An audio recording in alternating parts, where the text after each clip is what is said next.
We're back. We're Hello. live. Hello, ladies and gentlemen.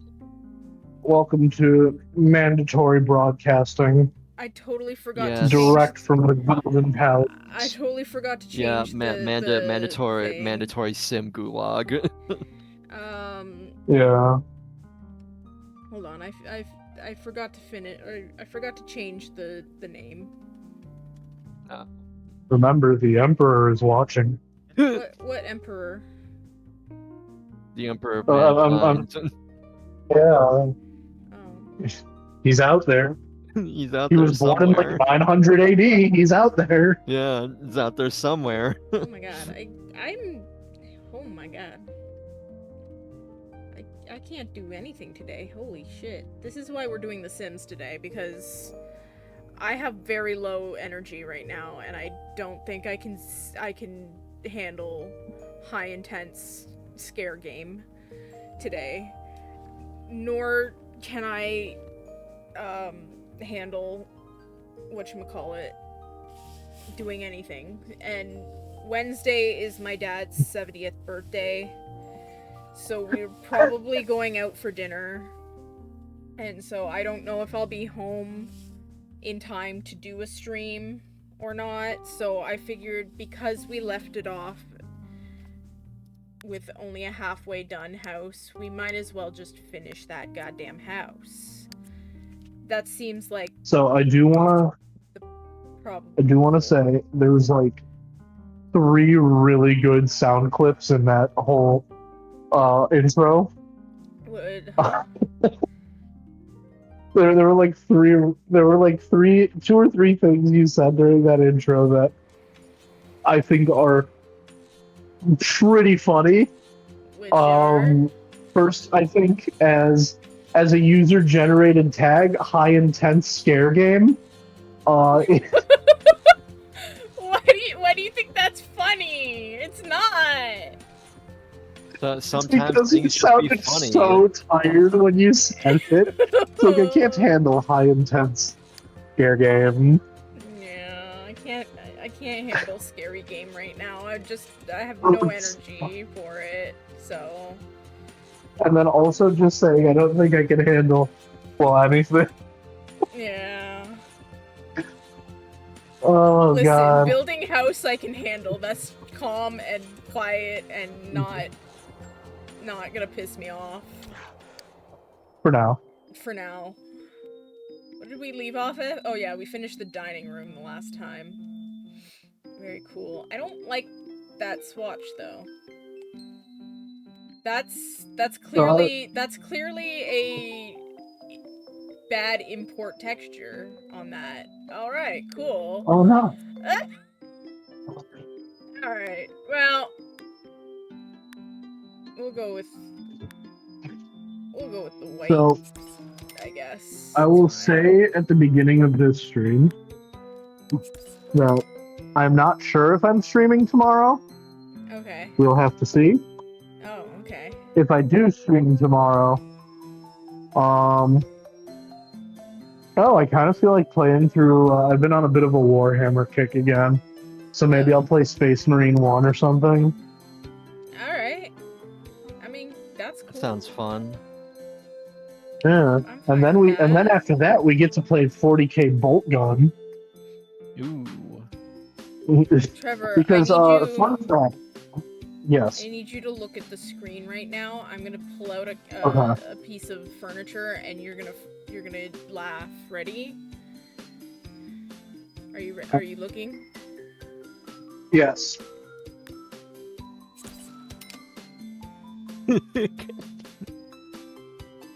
Yeah. All right. It is the Virgil chair. It's beautiful. Anyway, we're not gonna put the Virgil chair in the house. But here's a bit of a fun fact for you, Crow. Turn down the music, Yeah. actually. Did you know that Warhammer 40k Is Bolt loud. Gun is a sequel? I think you told me this, but it's a sequel to what? Oh shit. To the original Space Marine? Oh, is it? Oh, I didn't know that. I Yeah. just knew it was a sequel to something. Yeah, it takes place on the same planet. Oh. Hmm. And Oh, wait, one of I the thought they exterminatus that planet. no, it's a Forge world that makes Imperial Titans. It's a little bit too valuable to blow the fuck up Oh, okay. because it's very rare for there to be a world equipped to assemble, the giant murder Evangelions that have churches Yeah. on their backs. Mm-hmm.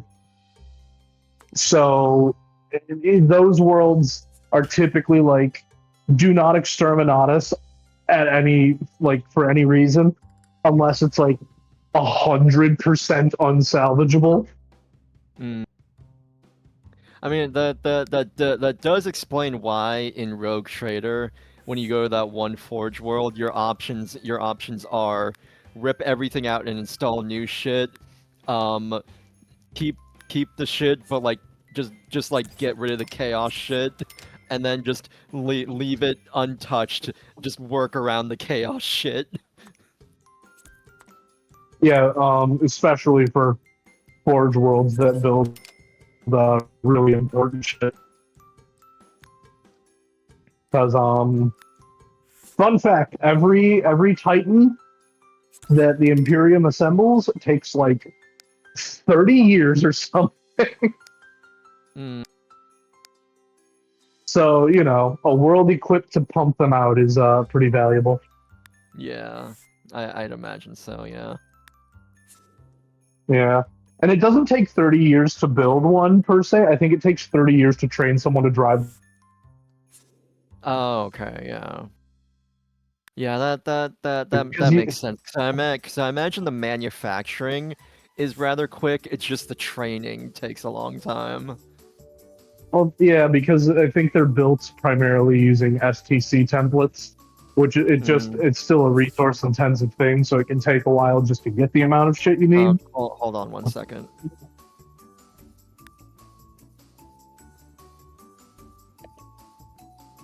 Come outside to greet them for a little bit.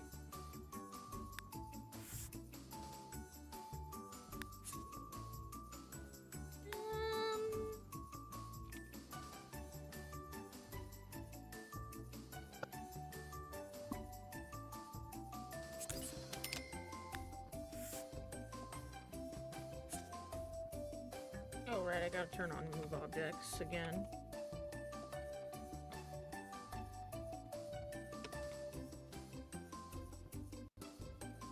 Oops.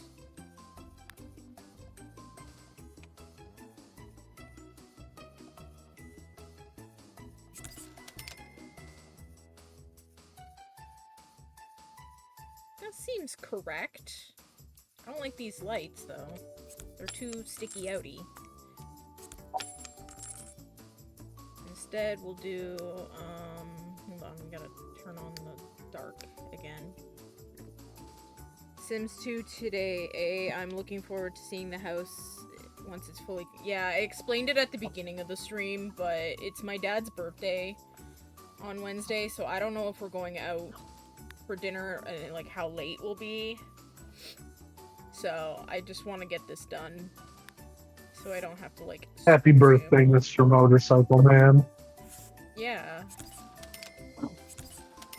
That's his real name. It's Mr. Motorcycle Man. Is it? That's not my dad's Yeah, name. he told me. No. He's actually named after Donald Duck. I don't know if you knew that. Yeah, you may have mentioned it before. That sounds that pokes an old memory node. Yeah. I should Yeah. probably never describe it that way again. Probably not. No. It tickles an old memory.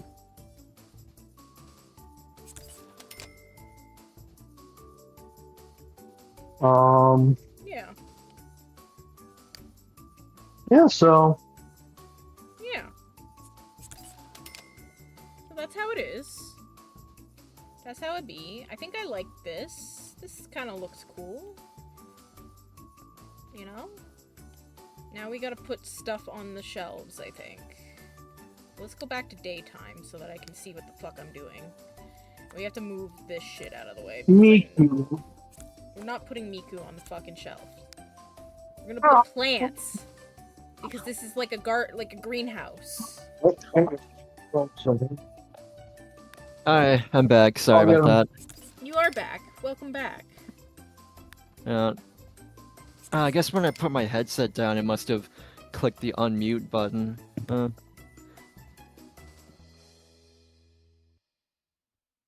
Yeah. So what were you saying, Trevor? He's doing stuff right now. Oh, okay.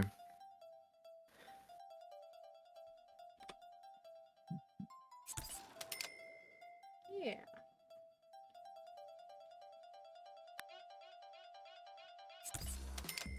And I'm putting a bunch of plants down. Hmm. Because it's gonna be... Hold on. Ooh. Well, that was interesting. Because this is like a little greenhouse area, kinda. Yeah. So, it makes sense to put like a bunch of plants and shit.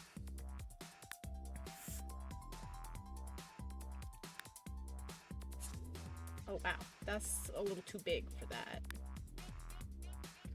Maybe we have other stuff. Hold on. Do you have like things that I would see in a gardening?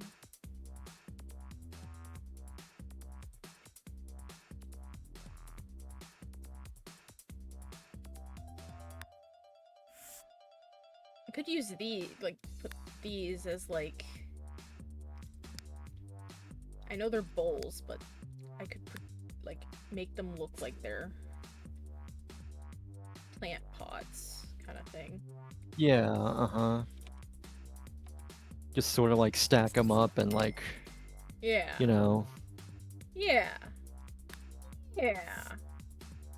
I can't put the mug tree. That's not gonna work, because that is obviously a mug tree.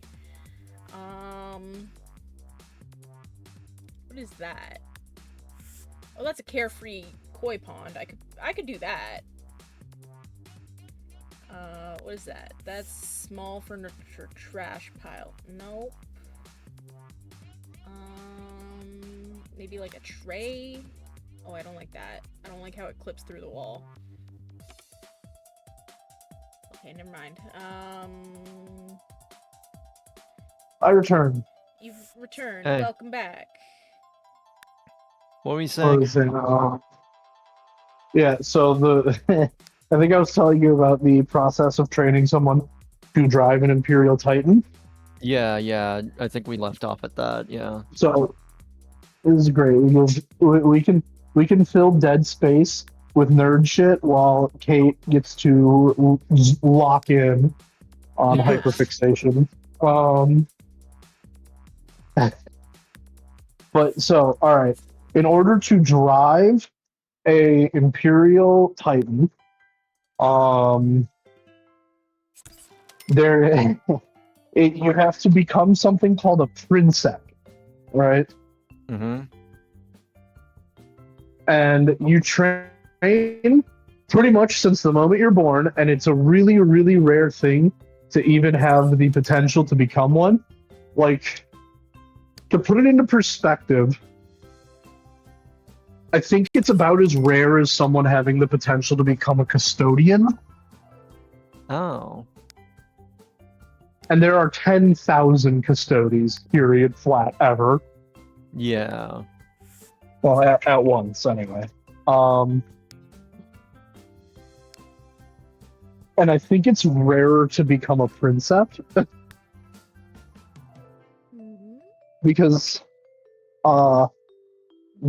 so, alright, you're aware with the concept of the machine spirits, right? Yeah, basically, yeah. So for those of you watching, in Warhammer 40k, because of the way that world works, where the more people who believe something, the truer it becomes, the entire, like, Cult Mechanicum believes that machines have these little like spirit soul things inside of them, and if you make them angry, they stop working. Okay. However, if you get on their good side, they will work even when heavily damaged. So it's a bit of a give and take. Mm-hmm. Now, the bigger and more powerful the machine is, understandably, the bigger, more powerful. Yeah, it just got here. The bigger and more powerful the machine spirit. So an Imperial Titan is about, I think it's like a mile tall for an Emperor class Titan or something. I know that they're like visible from orbit sometimes. So these things are really, really big.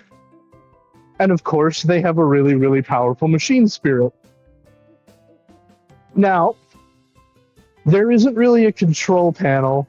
You're not just like playing, Mech Warrior or whatever in the cockpit of an Imperial Titan. It's way too big for that.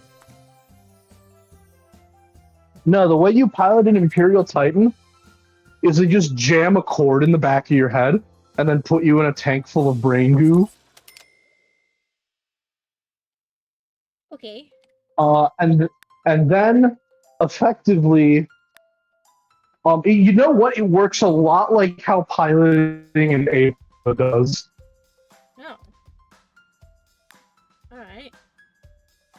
Like very, very similarly, actually, because the whole thing with an Ava is like it synchronizes to your brain, and it's more about like understanding how to move it mentally than actually fiddling with the controls most of the time.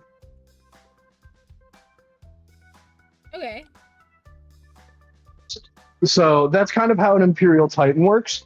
But imagine if Ava Unit 1 was like big enough to have a fucking entire city on its back and was only deployed in places where you wanted everything on an entire continent gone.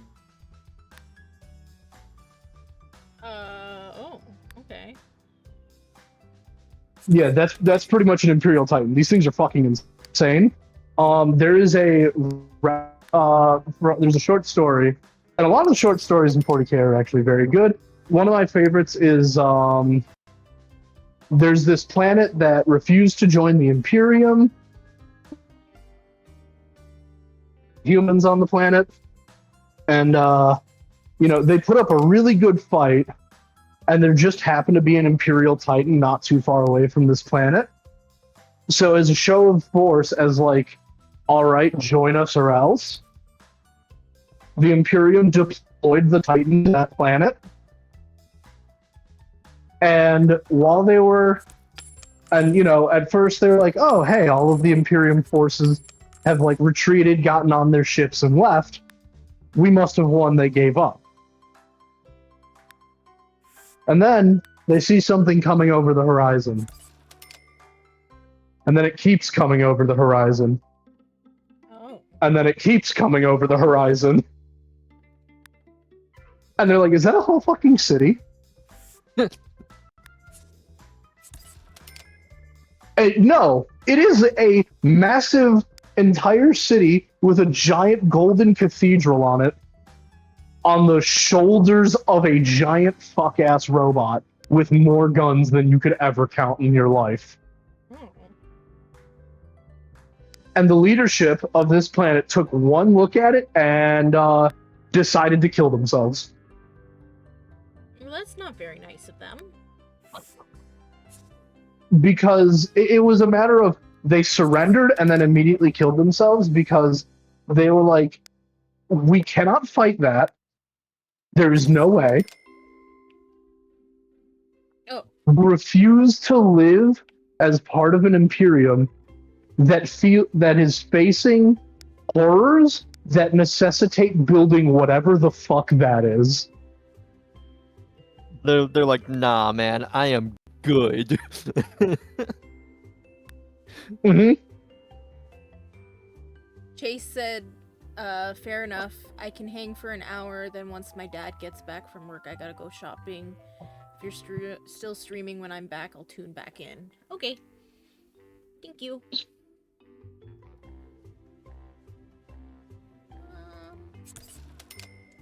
Yeah. I like that. That's cute. Yeah.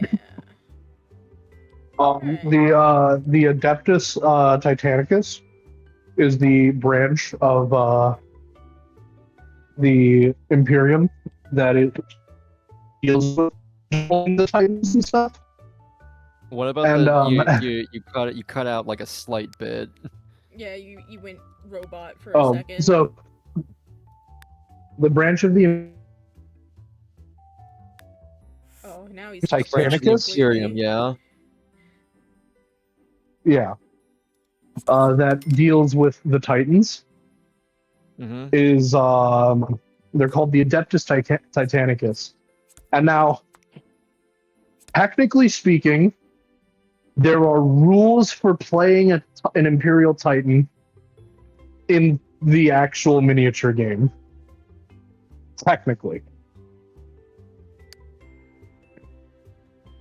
That being said, GW has never produced a model for an Imperial Titan.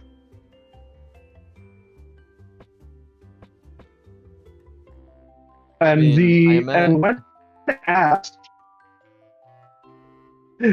why or if they would, Games Workshop said, as an official response, it would be far more practical to get your friend to just cosplay as one.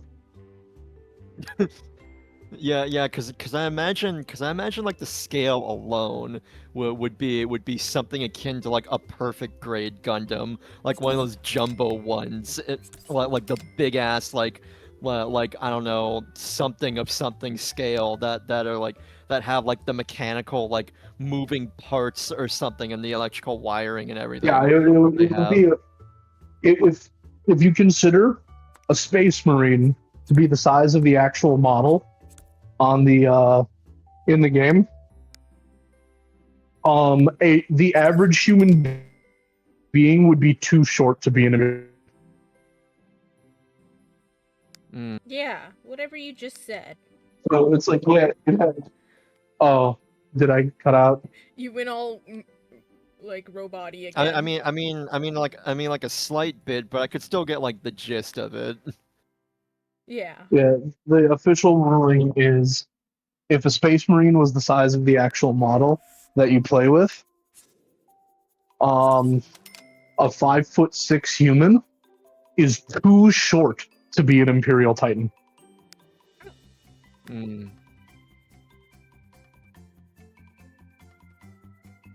There are some people who like kit bash together like multiple Imperial Knight kits to like kind of make an Imperial Titan, and sometimes they get together at like really big Warhammer events to basically like show you what kind of insanity that would look like.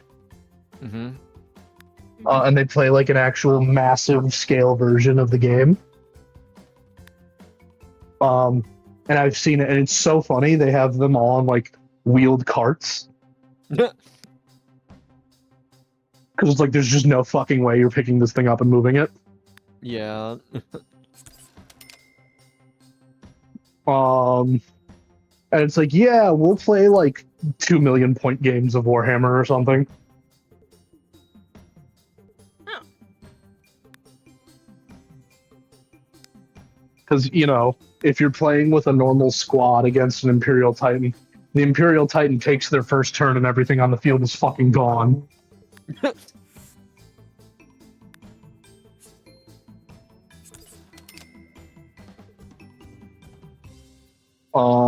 So yeah, that's kind of why instead of blowing up Forge World Greya, they just keep reclaiming it despite the fact it's prone to chaos incursion. Because it can build Imperial Titans and any world that can produce something that fucking powerful is very important. Yeah. Yeah. Oh man, and there's what the hell was it? There's So yeah, there is okay. The official largest imperial class The official what? is the largest form of Imperial Titan, because there Oh. are different sizes of these things. Mm-hmm. The biggest one is, I believe, Imperator class.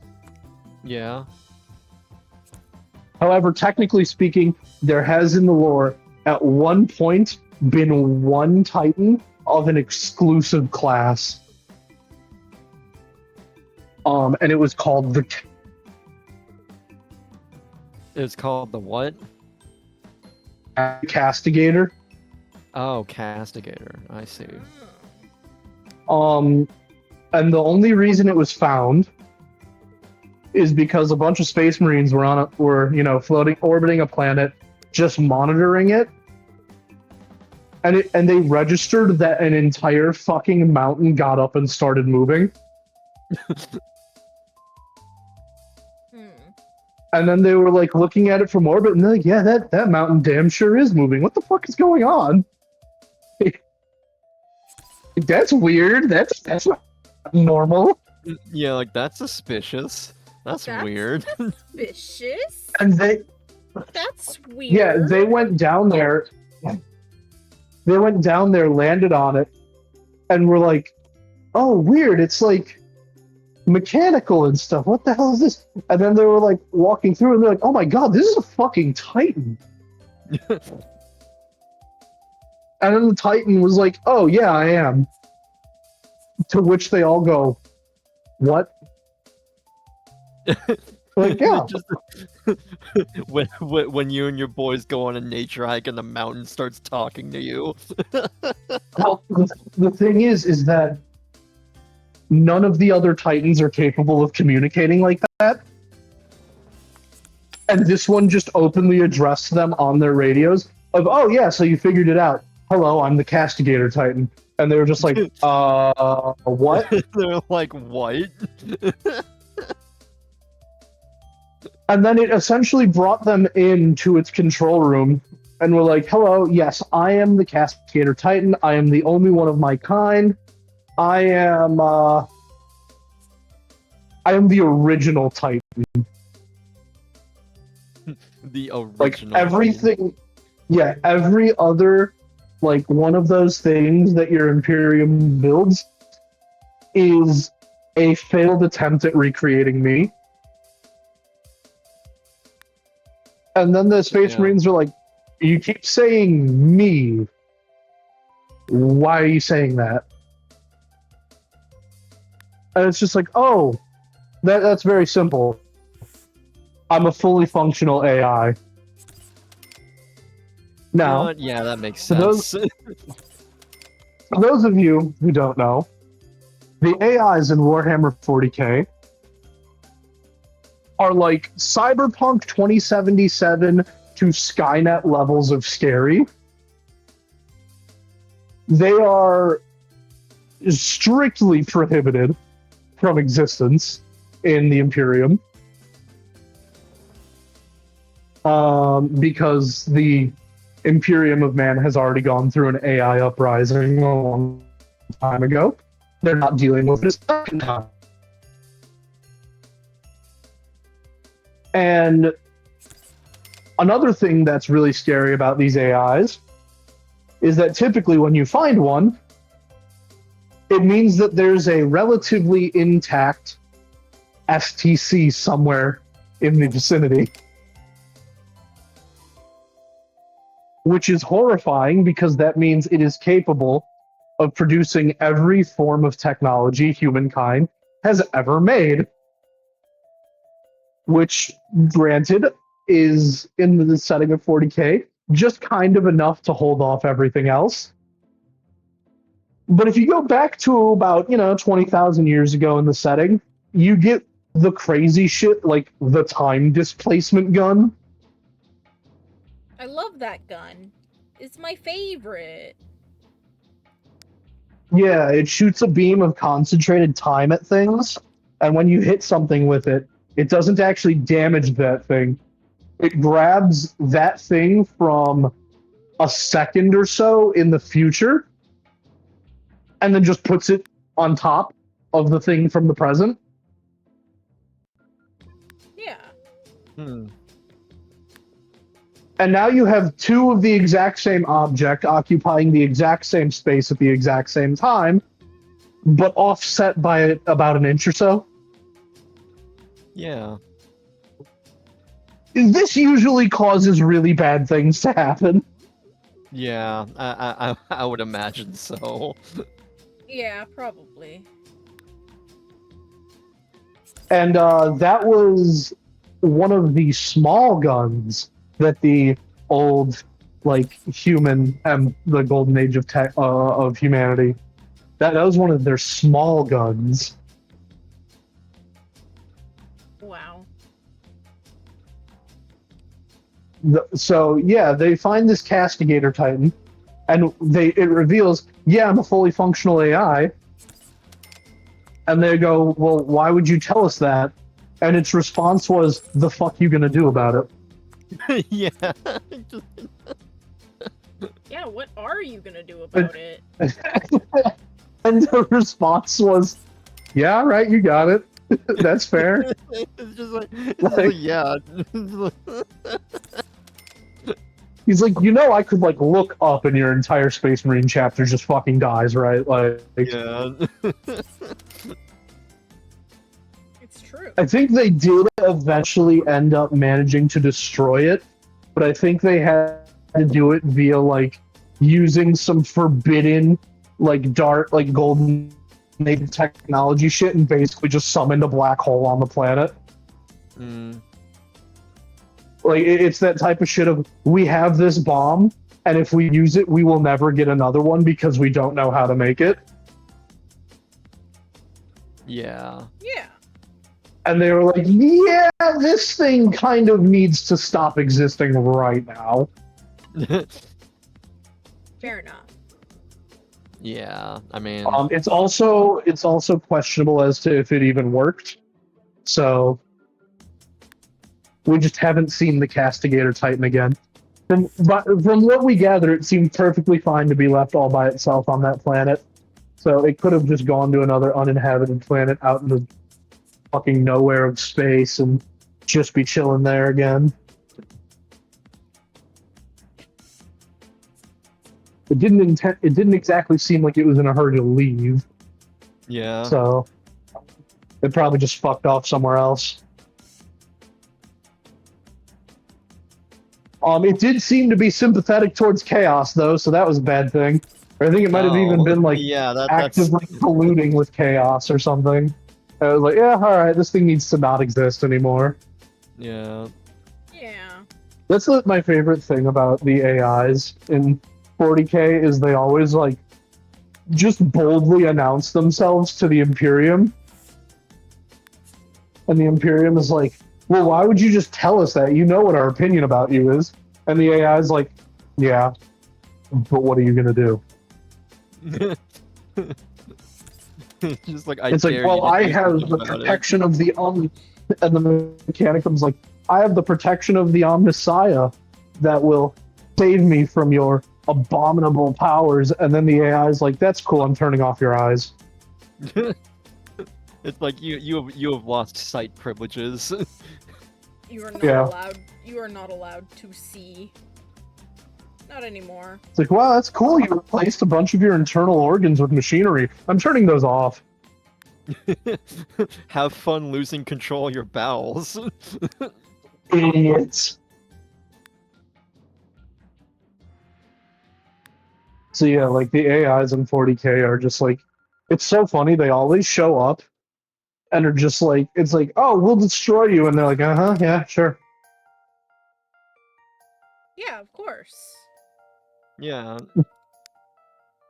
With what? Your little pea shooters there? And they're like talking about Space Marine bolters, which basically shoot like explosive fucking Red Bull cans. Yeah. It's just like, that's a nice toy gun. And it's like, wow, that's a pea shooter. Like, one of the things that I think I was talking to Volt about it briefly, is one of the strongest tanks the Imperium has is something called the Baneblade, or the Yeah. 13 Barrels of Hell. It is a tank with 13 fuck you guns on it. And the the blueprint they found for it, basically listed it as a tank that is useful for light reconnaissance work. Yeah, Yeah. that's how it works. Yeah. Yeah, it's like so for light reconnaissance work, you have this thing that if it shoots all 13 of its guns at once, can basically flatten Manhattan. Yeah, okay, sure, whatever, dude. Yeah.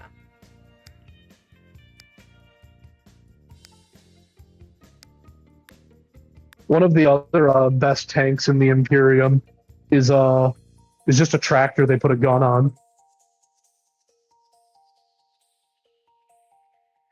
Oh. Because Golden Age of Humanity tech was that fucked up that they found a tractor that was so heavily armored that they realized if you just put a gun on it, it's better than like 80% of their tanks.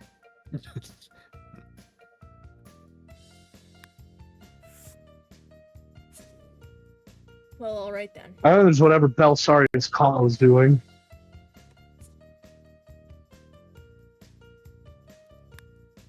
Yeah. Belisarius Call is such a funny guy. He's great. One of my favorite things that has happened to Belisarius Call is he was so the Adeptus Mechanicus replaced almost their entire bodies with machinery. And this means that they can basically live as long as those machines keep working. Okay. But the problem being is that a human brain isn't really supposed to live that long. Yeah, they covered this in like one of those Discovery specials. It starts to become like an issue of like memory leak, where you can't hold as many, where like your brain is like it's not designed to fit that many memories. It has like a limit. Yeah. So the Mechanicum runs into a bit of a problem of kind of suffering like a bit of ego death. And in order to retain their like essentially consciousness, they've found that the best way to do this is just install more brains. Yeah. Now, typically, you would think, oh, so they just like put more hard drives in? Kind of. And then you remember that you can't really have a computerized hard drive in Warhammer 40k, because that would be the first step towards abominable intelligence. So they literally install more brains. Yeah. Like, just rip a brain out of someone else and put it in your head. Yeah.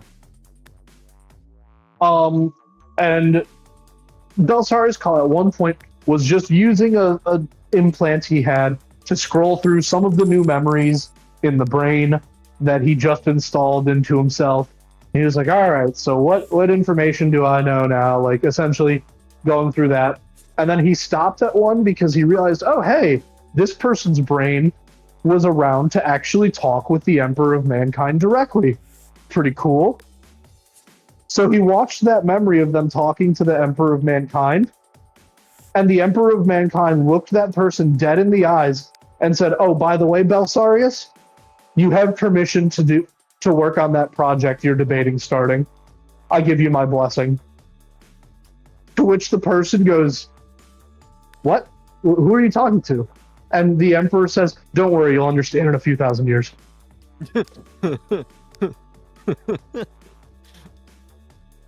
That's really funny. And like Belsarius is just sitting there that staring sounds at the screen That like, sounds like some "What?" shit. That sounds like some shit straight out of Emperor text-to-speech device. It really does, but like that's an actual thing that happened to Belsarius. I think it was essentially him getting the green light to do the Primaris project. Like the Emperor just like walked up to someone else and addressed Belsarius Call by name and said that he is okay to work on Primaris. And the person was like, "What do you mean?" He's like, "Oh, right. You're not Belsarius yet." And the other person was like, "What the hell do you mean?" Well, what do you mean yet? What do you mean? What do you mean by that? So like, yeah, the Emperor is like, when people are like, how powerful is the Emperor? Comedically powerful.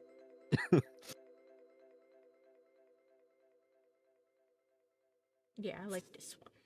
We'll put it. Like I saw someone saying like, "Guys, who would win in a fight? Thrag from Invincible or the God Emperor of Mankind?" And I was like, "What the fuck is wrong with you?" Stop setting Thrag up, man. Stop sending Thrag into the death march. What is this? Yeah, stop setting that man up, man. Come on. Yeah. It's like, well, what has the Emperor of Mankind done? And I'm like, it's like, well, in Warhammer 40k, there's exactly one character who is so incredibly fucking dead that there is no method that will ever be able to properly and successfully revive him. And that was the Emperor blasting Horus so fucking hard his soul exploded.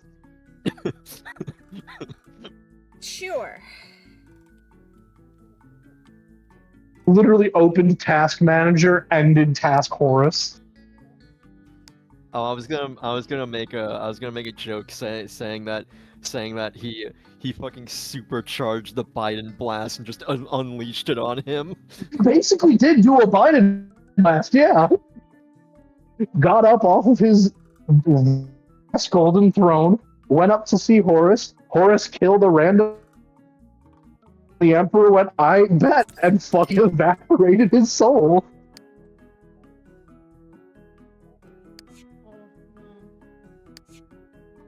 Blah, blah, blah. Although I suppose technically, what's it called, the actual nature of the person that Horus killed right before the Emperor fucking opened Task Manager on his sorry ass. Depending on who you ask, it was either a custodian, a guardsman, or a blood angel.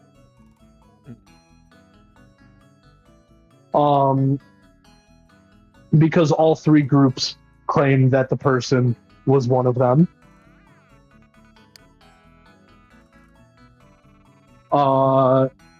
Because those were the three groups present for that event.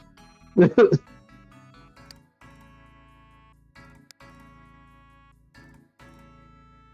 is technically supposed to be a powder room, but guess what? I'm gonna add a bathtub in here.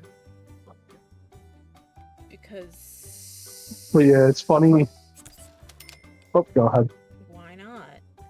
I'm sorry. Why. What did you say? I was gonna say it's funny that that Crow brings up the Emperor's TTS. We've been rewatching that too.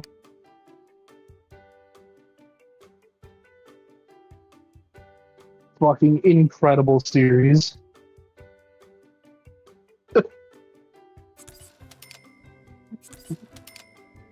One of the oldest Space Marine chapters, the Astral Knights, The Emperor interrupts. I don't remember making anything called the Astral Knights.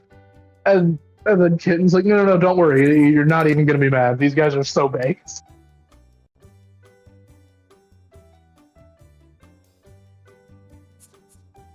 Yeah.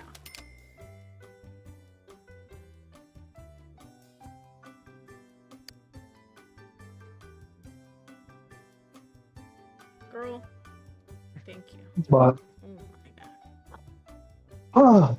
yeah, that's enough Warhammer for tonight, I think. We'll get into plenty of it tomorrow if I stream.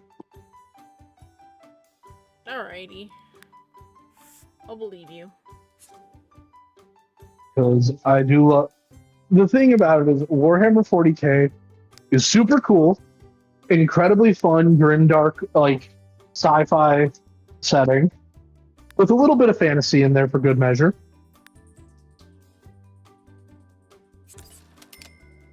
Mm-hmm. But some of the people who are into that hobby are like some of the worst fucking people you'll ever meet. Yeah. Yeah, so, some people are like, because the unfortunate part about Warhammer and sort of critiquing the whole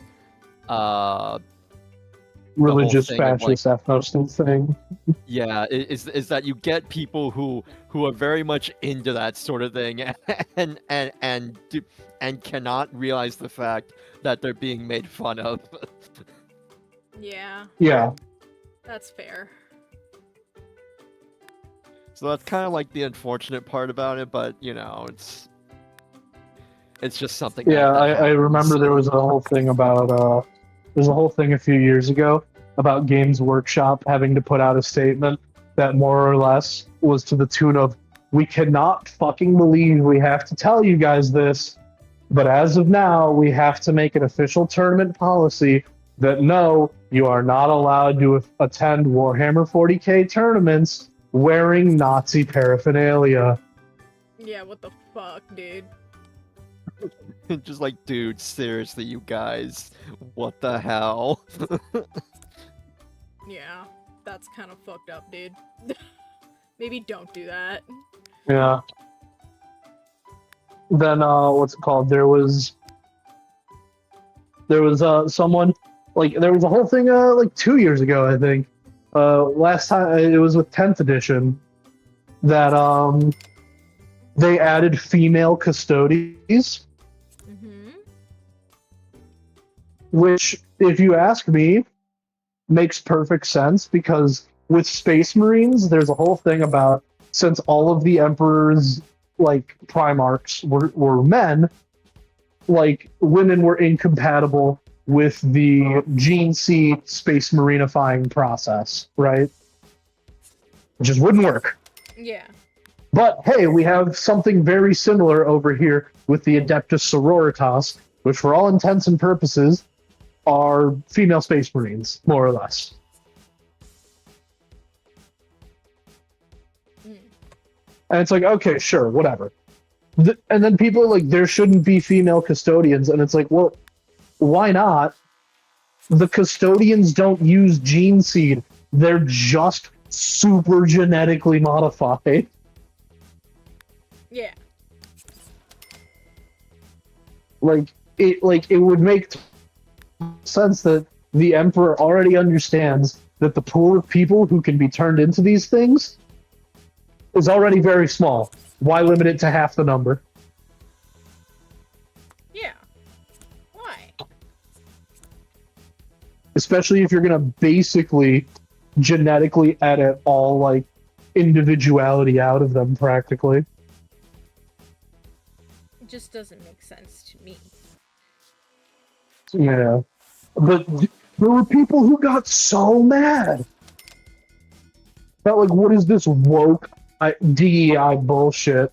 I'm just like, look, with the Space Marines, there's like an in-universe reason why there's no female Space Marines. With the Custodies, based on everything we know about them, there's no reason a woman couldn't be turned into a Custodies.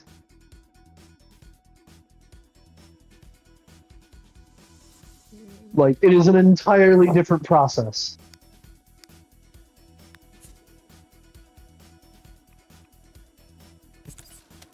Yeah. Anyways, that's that bathroom done. I think. Yeah, we don't need anything on the walls. It's fine. Okay. But yeah, like I love Warhammer. It's super cool.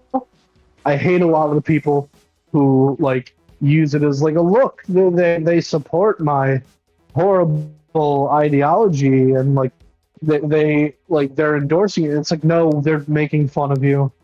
They're Just like really- how the orcs are just making fun of British people. Yeah. Yeah.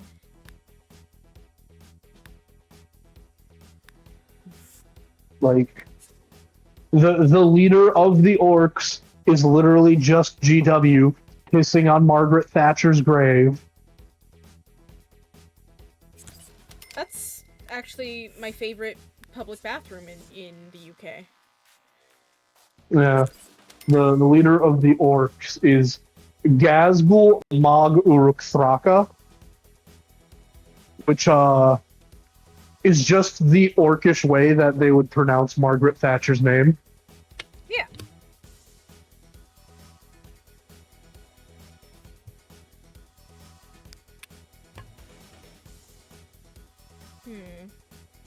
It's like don't think you guys are safe, weebs over there. The tower coming for you. Yeah. They're coming for you, Crow. Yeah. They're coming specifically for you. Yeah. I've never seen a like if you took a look at the towers like whole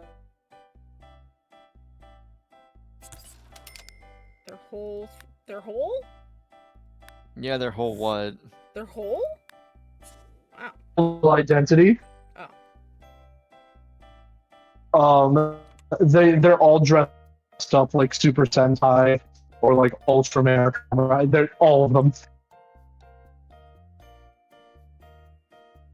Interesting. They're also Yeah, communists. Because what I've heard of them described from Badger is just like is just dumbass weeaboo space communists.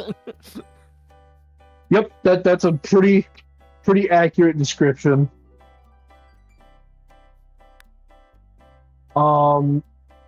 Yeah, that's like just about right.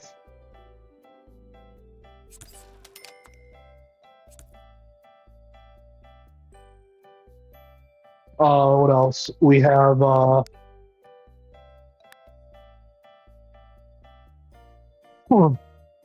yeah, no, basically everyone is getting made fun of in Warhammer.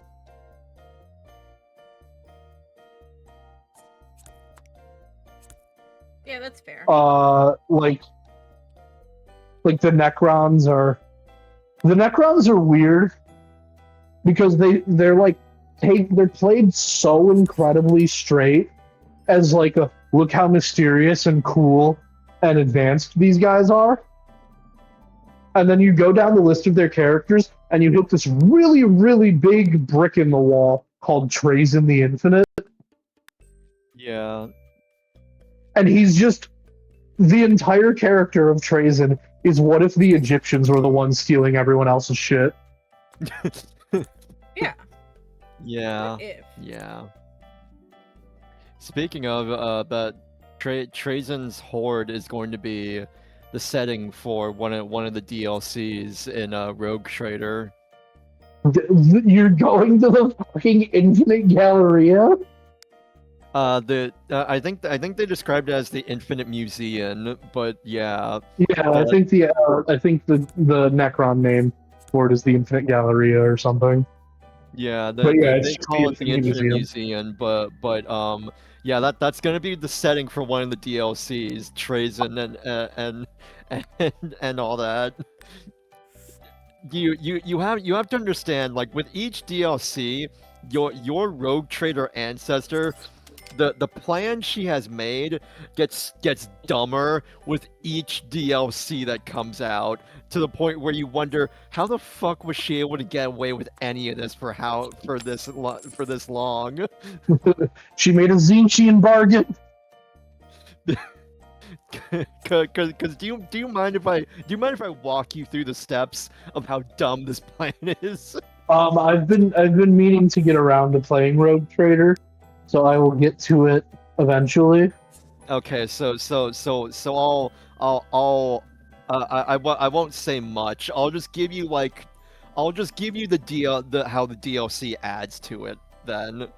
Um, so the DLCs that are out currently are I feel the like if you one just tell me where they're set, I'll get an idea of how screwed up this plan must be. Like, don't tell me okay. they send your ass to Necromunda or something. No, Oh, not good. yet at least. Good. Not yet at least. There's very few places I'd rather be less. So like I'll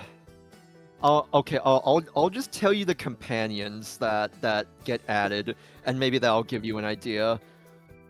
DLC number 1 adds a death cultist to your companion roster. Like Cabela. a cultist of Nurgle? No. They worship the Emperor, but like in a weird Oh. kind of death cult Oh, way. so like a zealot. Okay. Yeah, something All like right. that. Wonderful. Yeah, Actually, and just the fucking cultist from Darktide. Awesome. and the most recent DLC added an what was the name again? The the the the the what Is was it it called? the Rambo planet? No. Sorry, Oh. I'm having trouble with my stutter getting the word out. It's fine. That's but, okay. like, Take your time. So it was the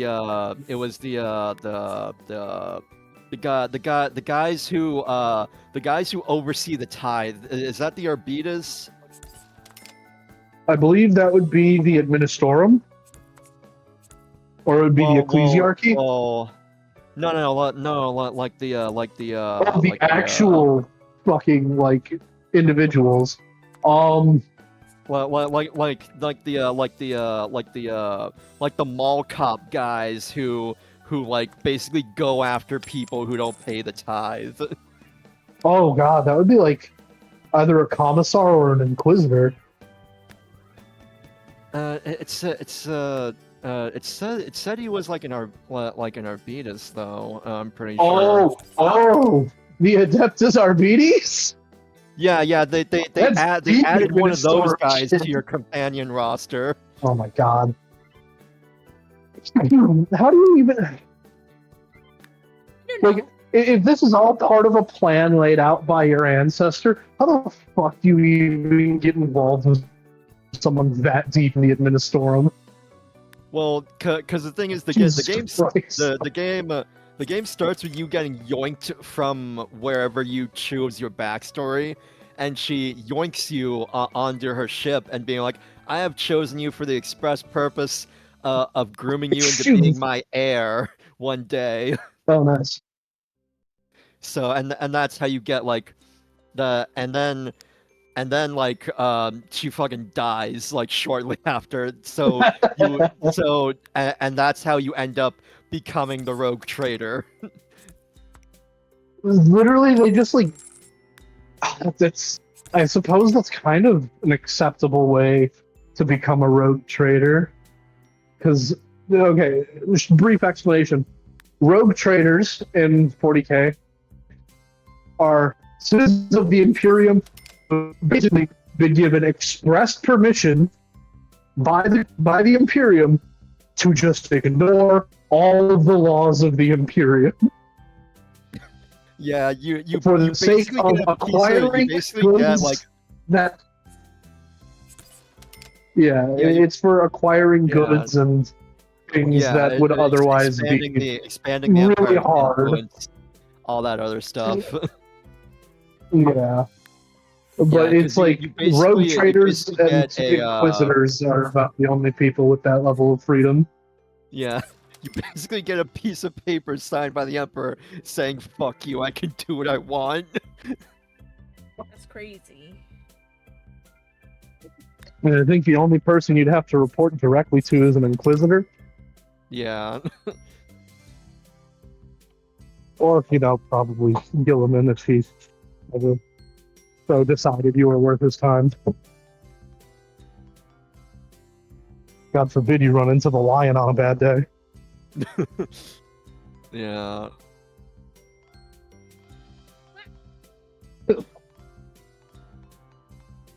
But no, I was talking Warhammer with one of my friends, and I showed him a meme. It was "Who wants to be a millionaire?" edit, and the question was, "How many Primarchs are there?" Hmm. And the four answers were 18, 19, 20, 21.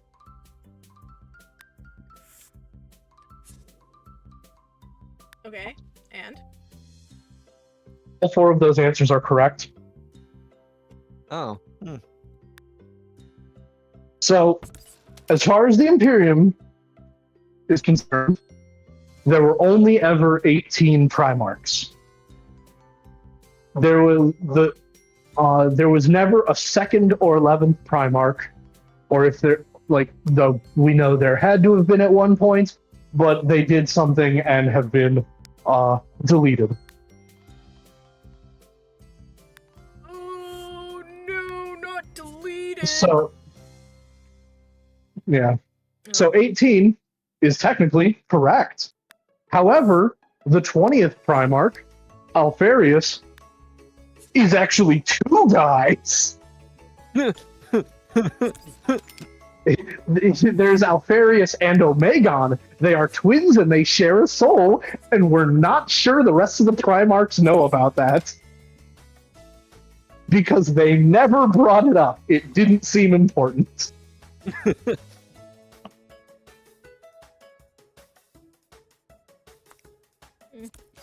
So 19 is also correct. How about 20? However, 20 20 correct? is the number of Primarchs that the Emperor... Yeah, 20 is the number of Primarchs the Emperor created. Oh. There were 20 legions of Space Marines, and a Primarch was created to lead each of them. The 2nd and 11th Primarchs were deleted from history, but they still existed. So 20 is also correct. But hey, welcome back, Alfarius and Omegon, because if you count by number of Primarchs total ever, 21 is also correct.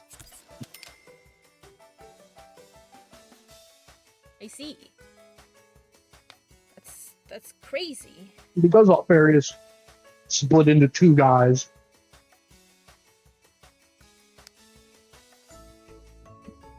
So,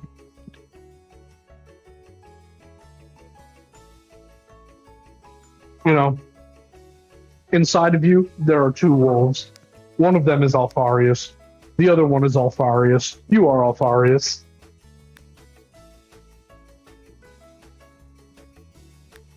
I believe you. Well, the Alpha Legion's whole thing is comedically convoluted espionage.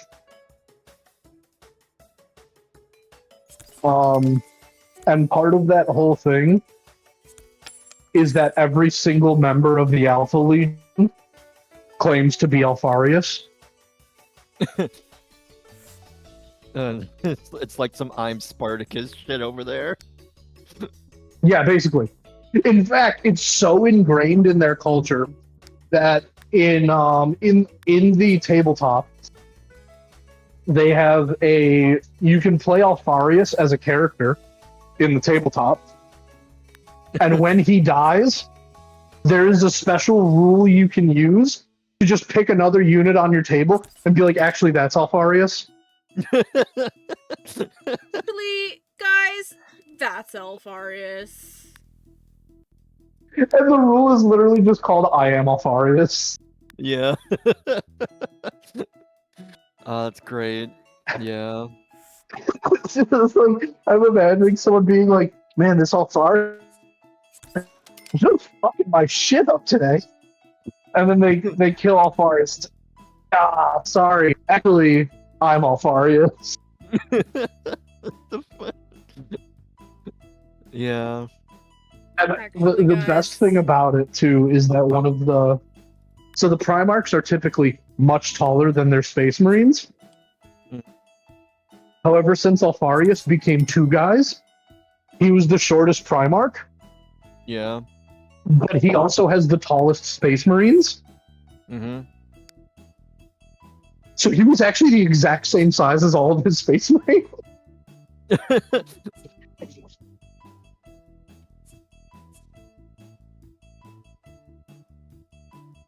So like he would so it was like a whole thing of the Primarchs would be like whenever the Primarchs all gathered together, just a random Alpha Legion person would show up, and because Alfarius wore just regular power armor, they would just roll up to a meeting and be like, "Yeah, hey, I'm Alfarius," and the Primarchs would be like, "I guess." And be like, sure. It's like Sure. it's like if this is how Alfarius wants to roll. Okay. They also have all had facial reconstructive surgery to look like Alfarius. Like he committed really hard to the bit. I love that. He is. It's the Alpha Legion are really fucking funny. Another thing is that Alfarius's Primarch book, detailing his backstory, is written by Alfarius. And in it, he makes a bunch of outlandish claims, like saying he was actually the first Primarch that the Emperor found, and all of that. And then about halfway through the book, he's looking through a bunch of old Imperial records and talking about how,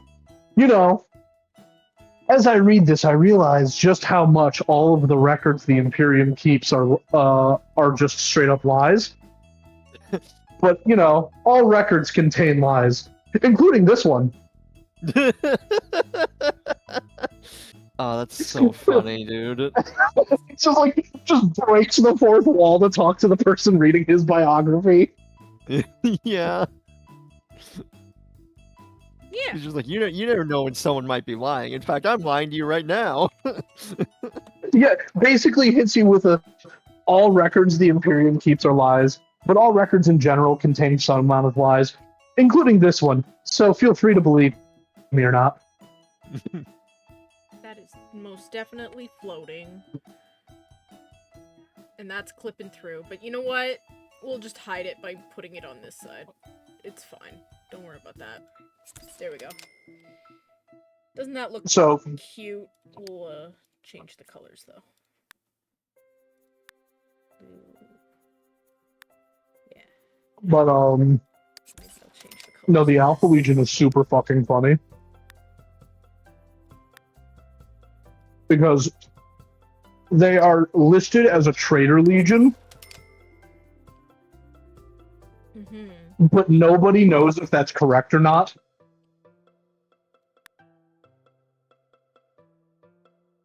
Okay.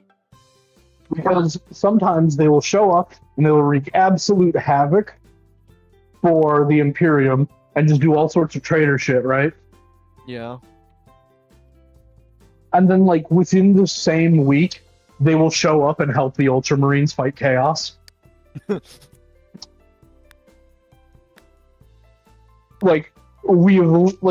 just what is their status?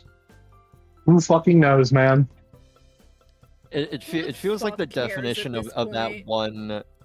Feels like the definition of that one meme I've seen before that just says "Never let them know your next move."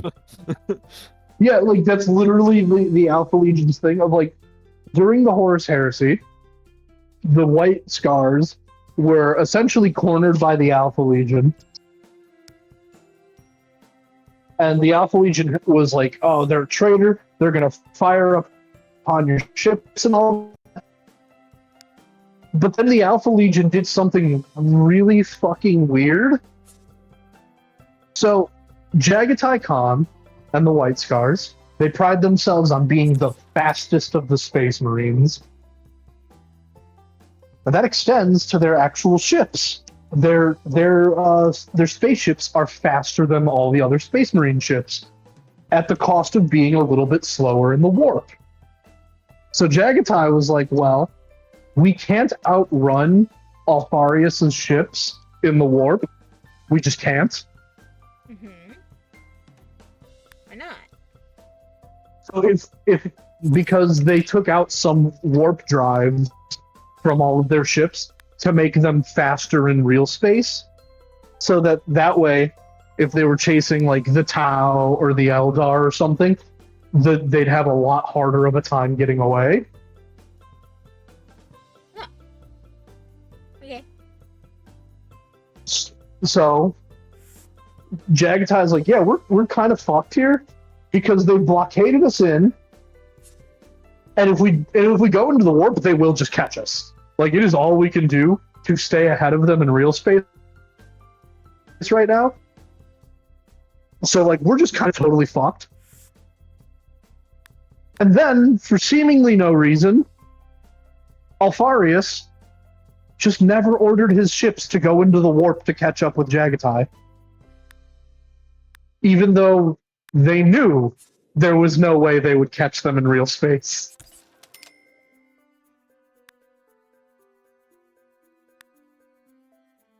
Interesting. And in fact, Yeah. they just kind of opened up the blockade and let them go.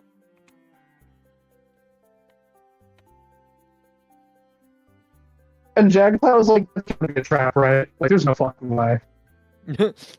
But they were like, "Well, shit, we don't have any options. We either die at least trying to get away, or we die, sitting here in the middle of the blockade." And then they just flew through the opening that Alfarius left, and the ships just never fired. And then pathetically tried to keep up with them without using their warp drives. And it just lost them. And Jagatai was just sitting there like, what the fuck is Alfarius doing? Whatever he feels like. Okay? Seems to be. Had orders from Horus, don't let Jagatai get to Terra. And then Alfarius is like, but wouldn't it be funny if I let Jagatai get to Terra? Yeah.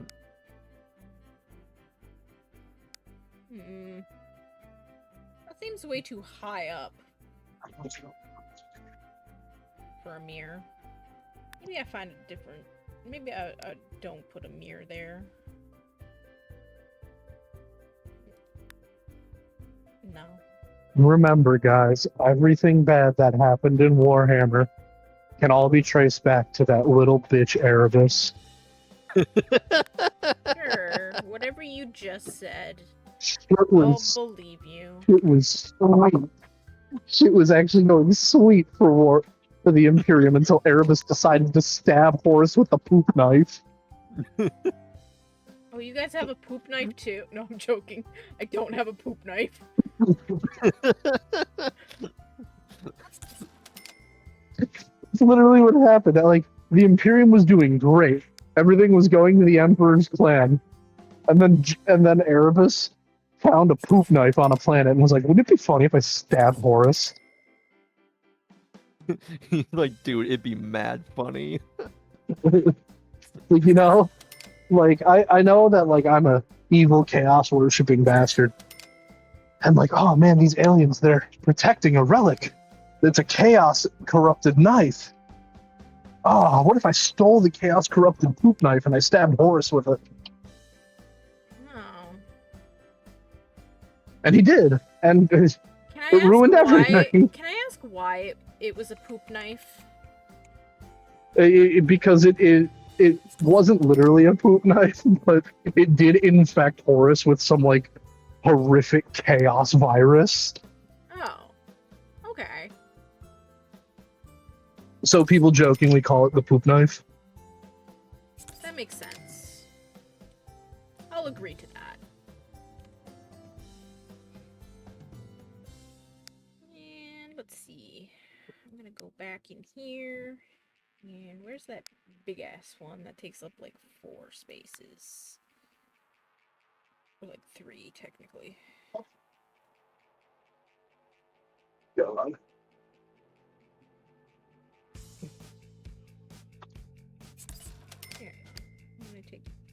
though, as much as I hate Erebus, there is one fictional character that I hate more than any other. Yeah. And that is? Yeah, one moment. It's yeah, that should have been made yesterday. Yeah, I think so. No, the watermelon that came in today wasn't very good. It's what's it called? Otacon's dad. Huey.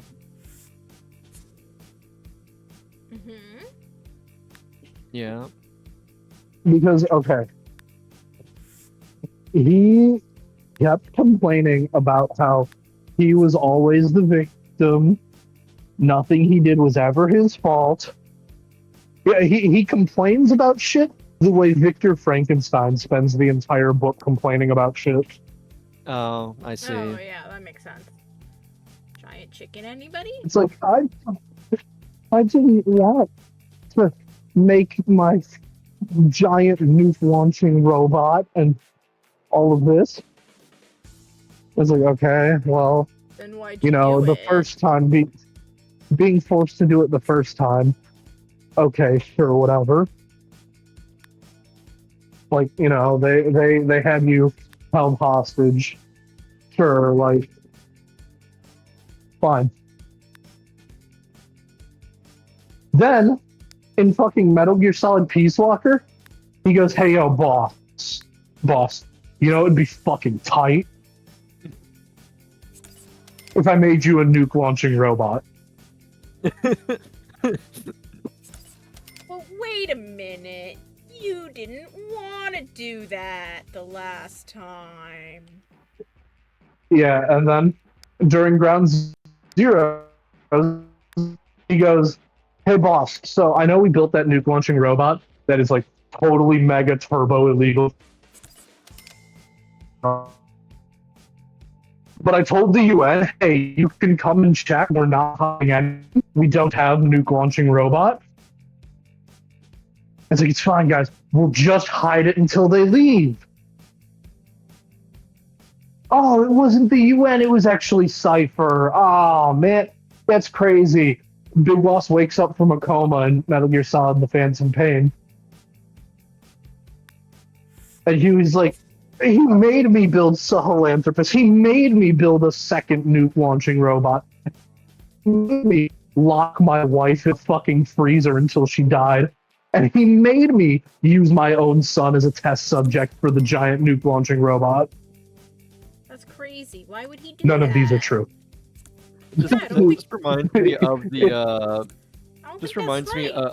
of the that just reminds me of like the edit someone made where where he Yeah, says like that. it should be you on this boat, Snake. I'm based and red pilled. You're a cuck and all that other shit. And then Yeah. I forget who it is, but one of the guys next to Snake says, don't feel too bad about it. He's gonna kill himself in a pool after his son In a sleeps with pool? your wife. Yeah. And Something yeah, like that. so then yeah, they find out like, hey man, the reason that Mother Base got blown up 10 years ago is all of you being a treacherous little fuck. And then when they prove that against him, and evidence beyond a shadow of a doubt, he claims he's innocent. He won't even own up to the fact that he screwed them over. And then, get this, he survives being put in the boat and sent out to sea, makes his way back to the US. And you want to know what he fucking does? What does he do? Makes another fucking nuke robot. That's crazy. Why would he do that? And then, because he has negative Riz, he's less Riz than fucking Otacon. Okay. Otacon fucks his new wife, and Huey is such a miserable, sniveling bastard that he's like, actually, I'm gonna kill myself and my daughter to punish my wife because I'm a like pathetic little bitch.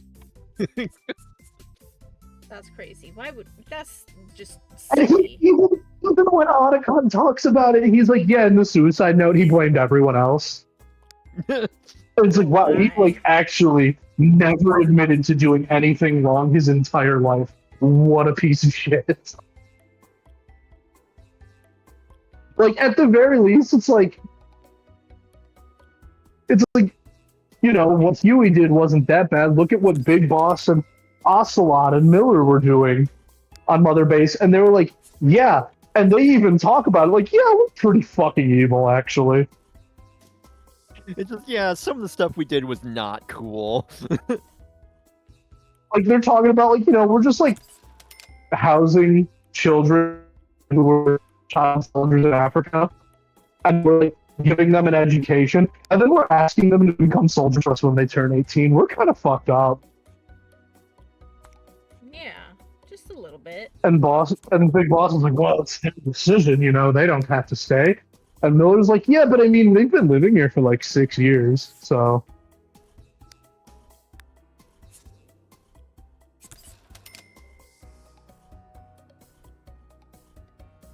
Like, it's so, like, I can respect the rest of like of the Mother Base group because at least they know what they're doing is fucked.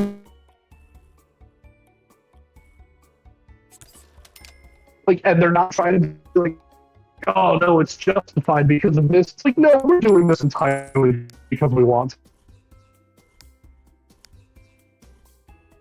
We're doing it because it's funny. Why are we kidnapping child soldiers in Africa and bringing them to a random oil platform, 1,000 miles away, and teaching them to be soldiers for us?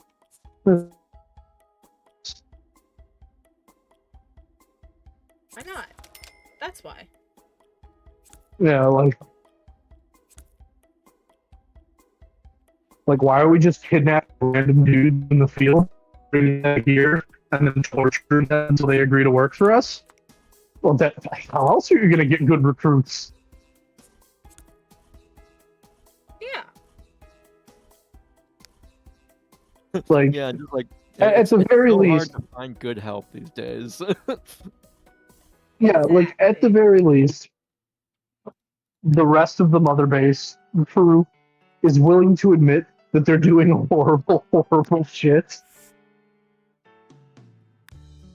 And it's like, yeah, we're kind of like the worst, and so we'll be as bad as we need to kill the guys who screwed us over.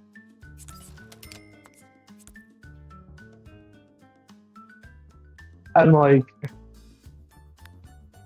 but like Huey, he just can't admit to anything he does being anything other than being God's perfect little boy.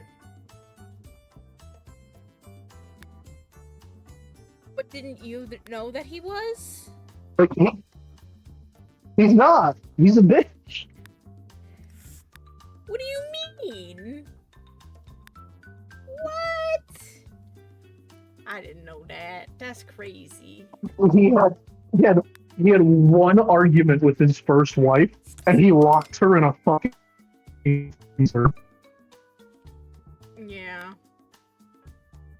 That's kind of a bitch move, to be honest. Yeah.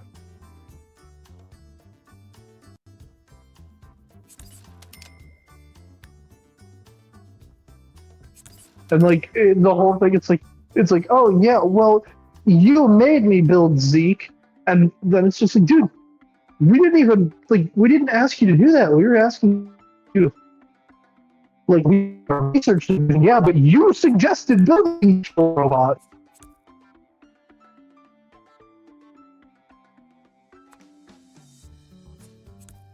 And I think it's like a good testament to Kojima's writing that you can hate someone so much, even though he's in the middle of a group of like the worst fucking people ever. It's like reasonably we should hate everyone here that much, but this guy is just so much more insufferable. Yeah.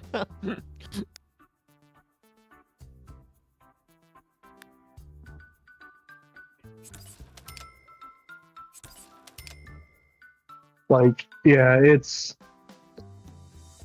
I don't know. Kojima's writing is so weird because like he'll write a character like the boss from Metal Gear Solid 3, you know, like casually create one of the greatest female characters in video game history, Mm-hmm. one of the best characters period Yeah. in video game history, Yeah.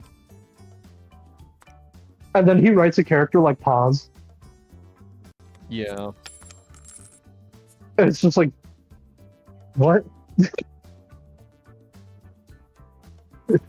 Or like he writes a character Paz or Quiet. Although I don't think Quiet is that bad of a character. I think Quiet's actually quite fun.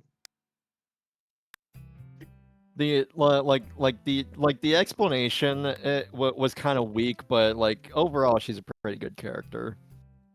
Oh yeah, she is like once you actually like get the explanation for her motives and stuff. Like, Mm-hmm. oh yeah, the reason why she decides to join Big Boss or Venom Snake and all of that is because you know Big Boss had been out of action for 10 years or something, and she's sent to go kill Big Boss. And on the very first day Big Boss is awake in 10 years, he not only beats her in a fight, he sets her on fire and throws her out of a third floor window, That's and then great. escapes on a motorcycle. Oh. Hmm. And it's just like it was at that moment that she realized, like, it's explained as she got caught up in the legend of Big Boss of like, oh shit, this guy really is just that good. Hmm. And she was like just so genuinely impressed with you that it was like she had to see what else you were going to do. Because if that's what you do on your first day awake, Jesus.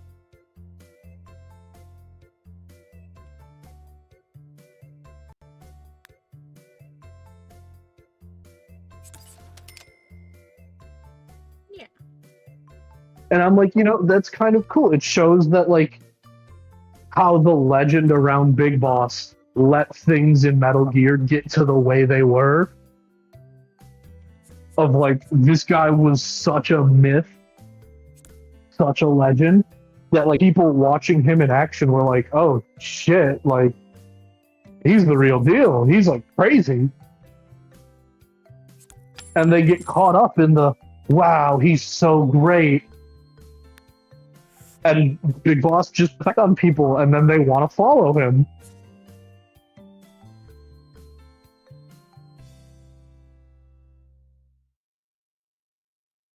Yeah.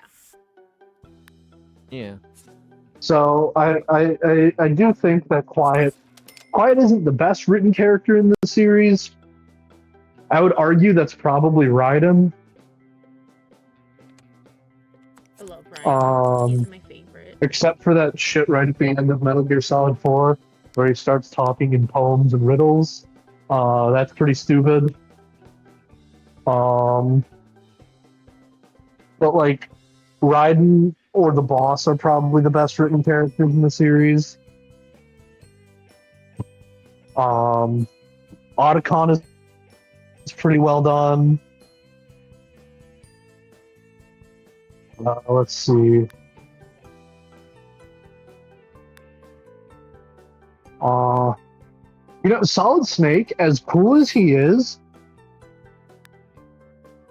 he's I wouldn't put him as like the one of the best written characters in the series, even though he is probably the most important one.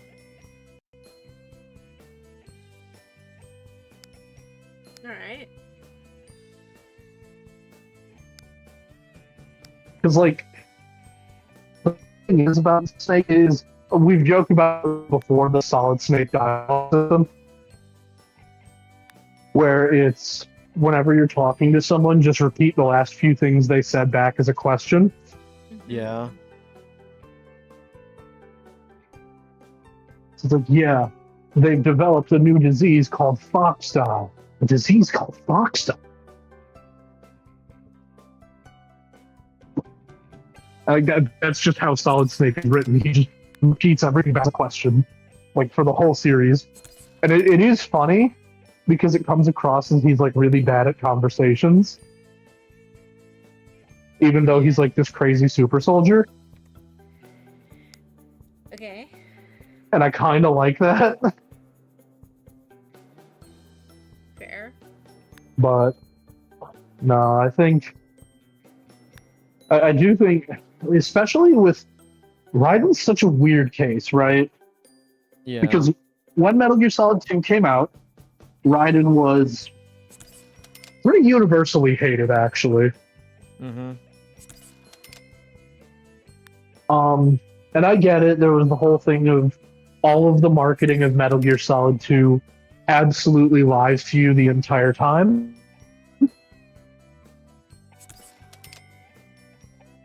And I understand that. However, looking back on Metal Gear Solid 2, it is like pretty well done. It's kind of it was a game that came out way before, or way people were ready for it.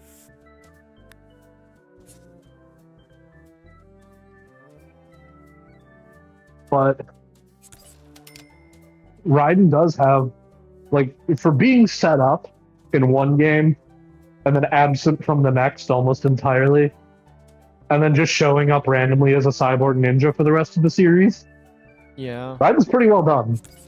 Yeah.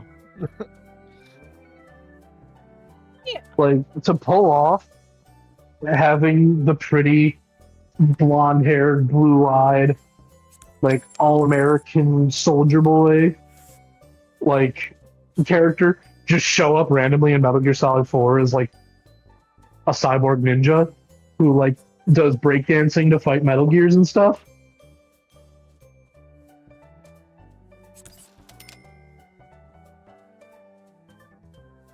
Pretty cool. Pretty impressive.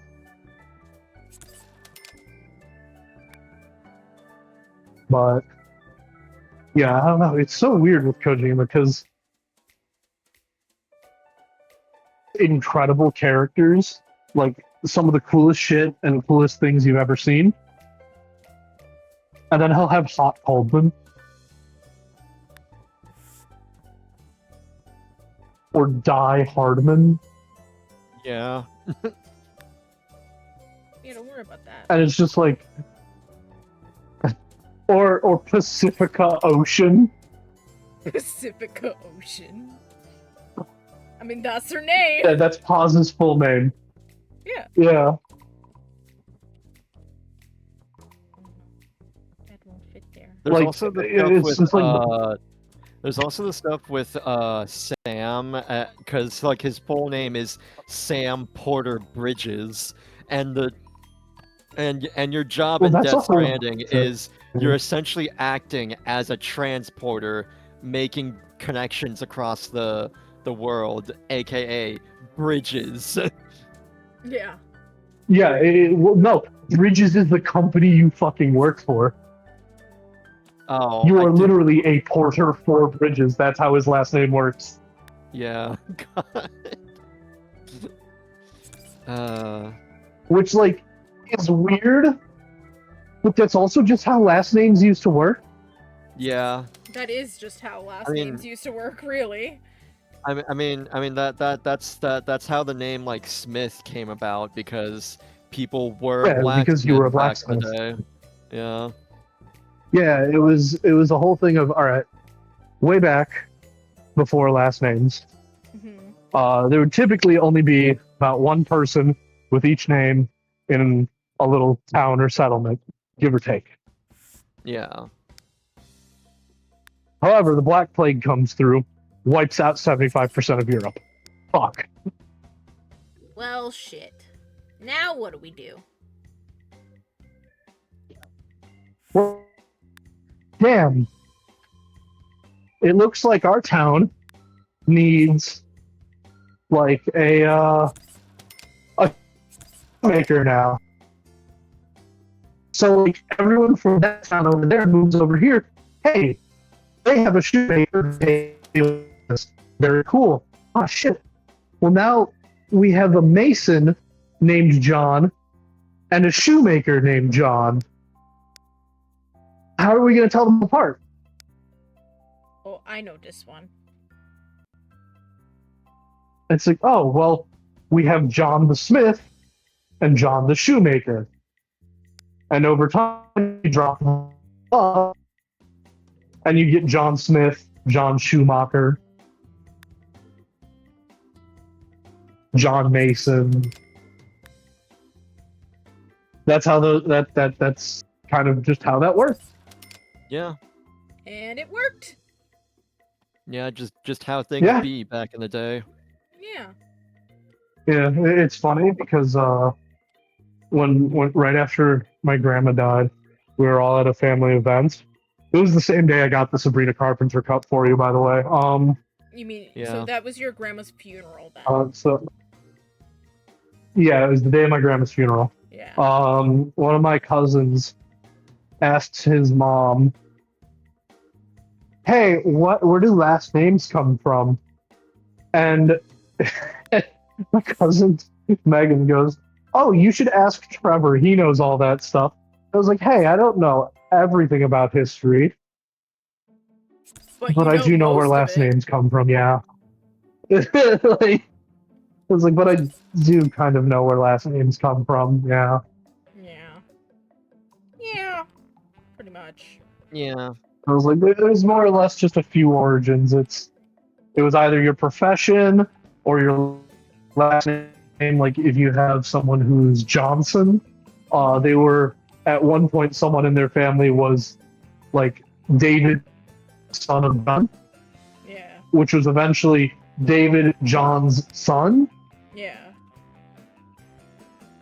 and then you just eventually say it as one word, David Johnson. Which is fair. Yeah. That makes sense to me. It's like, yeah. And then as for like anything else that gets added to the end of the name, I don't know.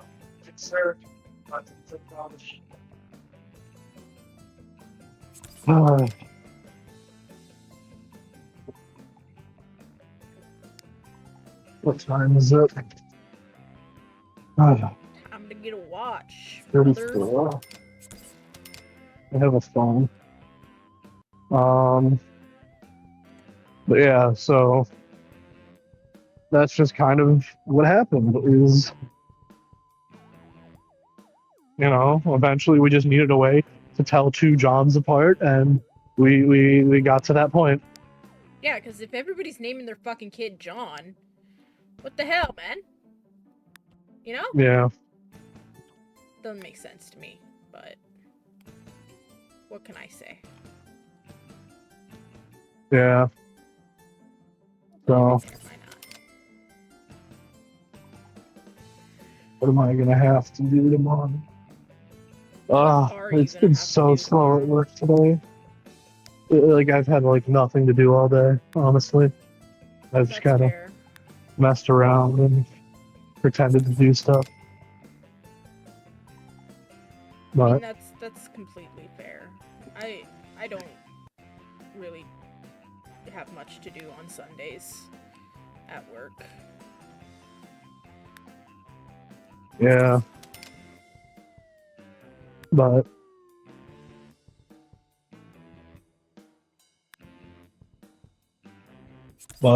yeah, it's just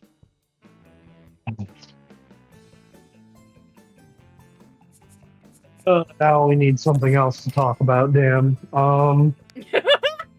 Yeah. How was everybody's day today? What'd you get up to today? Stressful. Yeah, that's fair. Yeah. Oh, I was saying earlier that I've been busy working on my final project for my class. I'm Oh, trying to that's make a nice. Bluetooth speaker. Oh, Yeah. how how are you making that Bluetooth speaker? What are you doing? I'm soldering a speaker to a Bluetooth audio receiver cord and everything. Oh, so you're And then I'm assembling like a shell for that. And I see. it's it's a whole thing. I may have screwed up a little bit on something, but uh, tomorrow after work, I'm gonna be trying to finish that up. So, I'm sure you'll be able to and do then it. I have to make my presentation for class and write up about a 2-page paper. So that's why I'm not sure if I'll be streaming tomorrow. That's fair. It all depends on how well the actual assembling the speaker goes. Fair enough.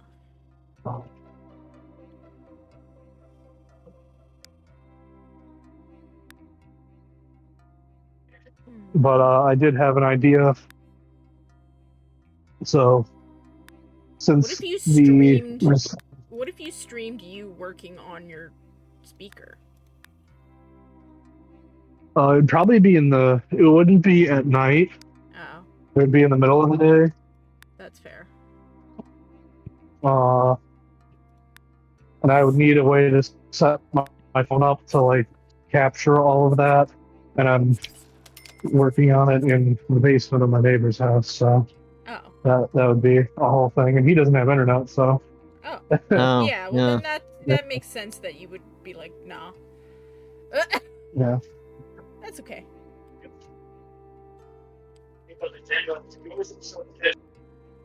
I don't really like how empty this hallway is. I kind of want to put, you know what I want to do? Let's go back downstairs and grab this thing, this coal, and then put it there.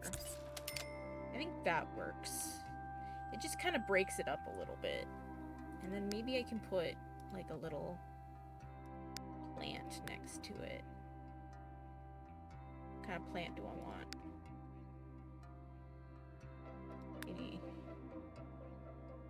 Maybe that. And then maybe we can do the phone on...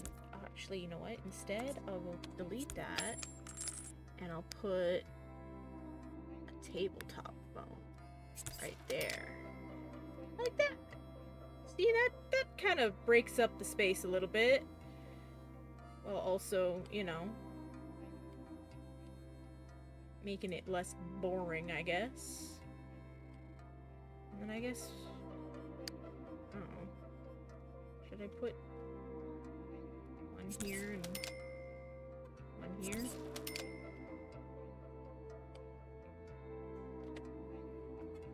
Sure, why not? Just light up this whole fucking place, why not? And then, yeah, I think this is good for up here. I don't think there needs to be much else. And then I think I'm just gonna leave this room empty. Although I could make it into like another bedroom, technically, but I don't know. Maybe for now what I'll do is I'll just throw the gym equipment in here and make it kind of like a makeshift little gym. And then obviously I'll move the treadmill back out to the hallway if they have kids and the kids start growing up. That makes sense to me. I don't know if it makes sense to anybody else, but it makes sense to me. We'll do like that. We'll like throw this in the corner here. And then we'll put like you right there, maybe. And then we'll do maybe a ballet bar. Why not? Or should we do this one? I think...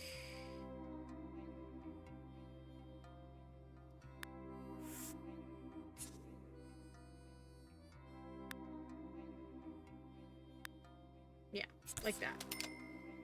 We'll just do... for now, we'll just do some overhead lights in here because we're not really using this as like an actual house or actual part of the house, really, technically. We're just kind of, you know, this is just their makeshift gym. And there, I think I've actually finished the house. Oh, no, you know what we forgot to do? We gotta do a patio out in the back. Duh. Yeah, patio, yeah. Yeah. Duh. We gotta make it look cool. So I'm thinking... The patio. The patio. I'm gonna put some lounge chairs out here so that they can catch some rays, you know? Probably right here in front of the hot tub. Let's do that. Let's see. Let's see. Lounge chair. Oh, that's a fancy lounge chair, but we don't want that one. We want, like, these ones, because, like, yeah. We'll do, like, one here and one here. Do we want to pull it in one? Yeah, why not? Yeah, like that. And then they can have, like, a little table in between. Like that. That's cool. That's cool. That's where they'll put the drinks. Allegedly. Let's build over here in this corner. Part of me really wants to switch this around a bit. I really want to put this... I guess I can't. Can I? Okay, undo it. Yeah, I don't think I can. Okay, because I was gonna make this kind of like a barbecue area, and then over here be like a little... yeah, you know what, I can still do it. We can still do it. Why not? We'll make this a little barbecue area. We'll do a little...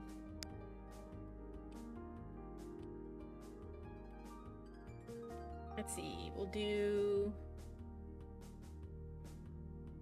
a nice little garden table like this. Should we do it this way?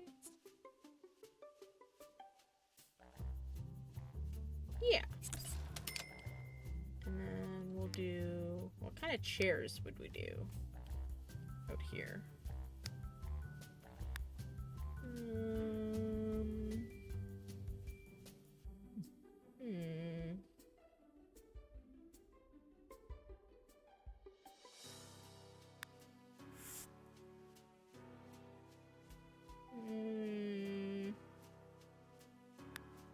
There's like these little foldy chairs. We can do those.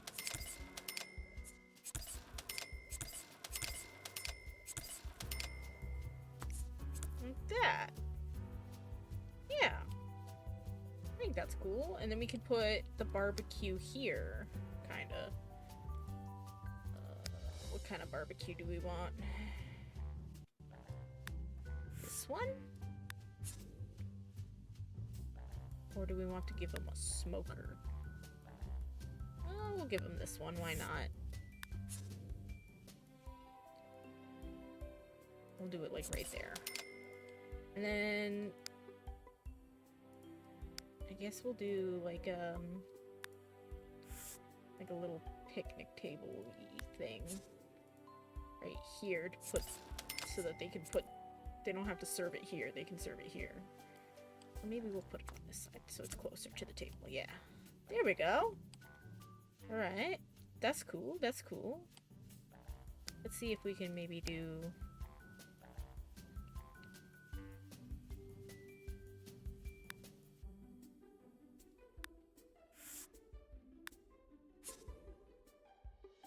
no, I don't like that. Maybe like something like that.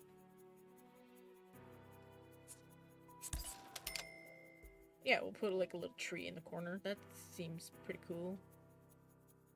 And then over here, I don't know what we're gonna do over here, but it's like just a big empty space. I mean, I guess we could put another one of these. Huh. Cause why not, right? But like, what the hell?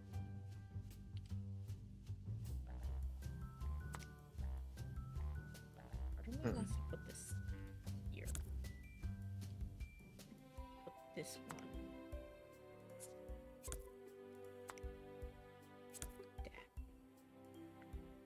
Yeah. Okay. Maybe. Hold on, because I like things equal. Yeah, like that. And then... Okay. I don't know, man. I don't know. What do I do in this corner here? I could do a fountain. That'd be kind of weird.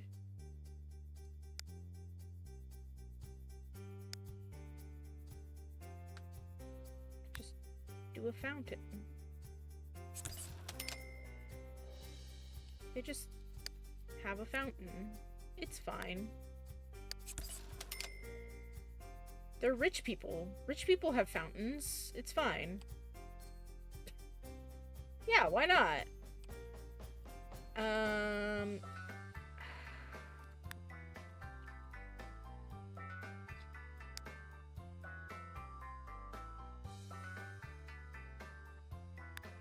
feel like we should have at least one of these. I know it's like stupid, but and they can't actually like drown. But I don't know, it just seems like that's what you would have there. Alright, we need to do some lighting around here so that they can kind of do...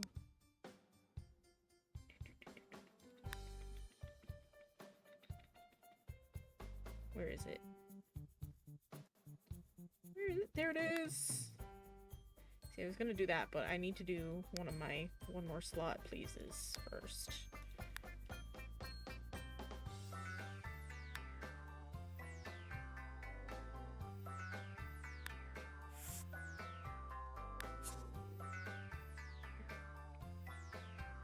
Alright, I'm back. You are back. Welcome. You'll never believe what came up in conversation completely naturally the moment I muted myself. What was that? What came up? The fucking Sabrina Carpenter cup. Oh, I thought you were gonna say where last names came from, like again. Yeah, no, I was talking to my coworker, and he was like, "Yeah, I started listening to Sabrina Carpenter recently because my his kid's mother, they're not together, but they're like, you know, raising the kid together, and it's the whole thing. mm-hmm. So I guess his ex.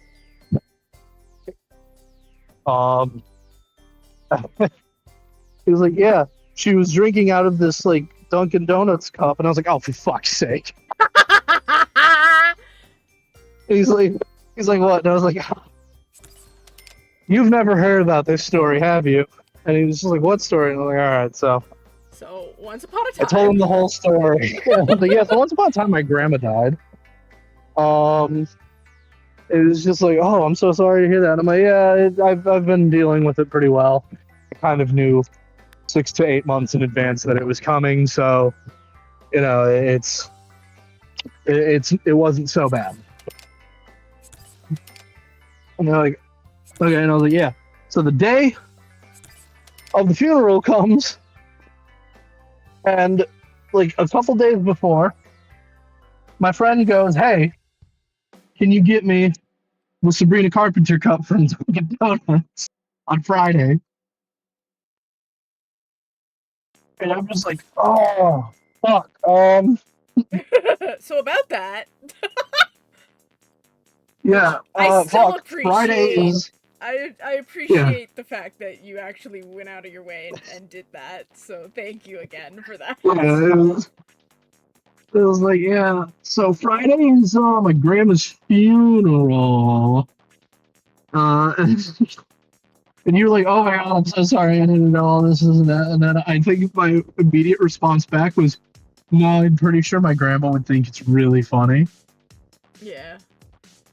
Like, and I told my mom about it, and she started laughing. Like you, it's like, yeah, that is something grandma would laugh about. Leave her funeral, immediately go to Dunkin' Donuts. Yeah. Because why? Oh yeah, that's why right. not? I forgot. Yesterday, I spent some of my orbs to get the voucher again, so I could send my friend a long TikTok. So that means I can do this. Oh, it toes! That's crazy. But yeah, and he's like, wait, and the day of your grandma's funeral, you fucking went to Dunkin' Donuts that same day and got the damn cup. And I was like, dude, I didn't even get out of my suit and tie. I got that shit on my way home. Yeah. Because I was thinking, what's the funniest possible way I could go get this damn cup? And I determined that the funniest way would be go to Dunkin' Donuts directly from the funeral. So looking miserable as shit in a suit and tie.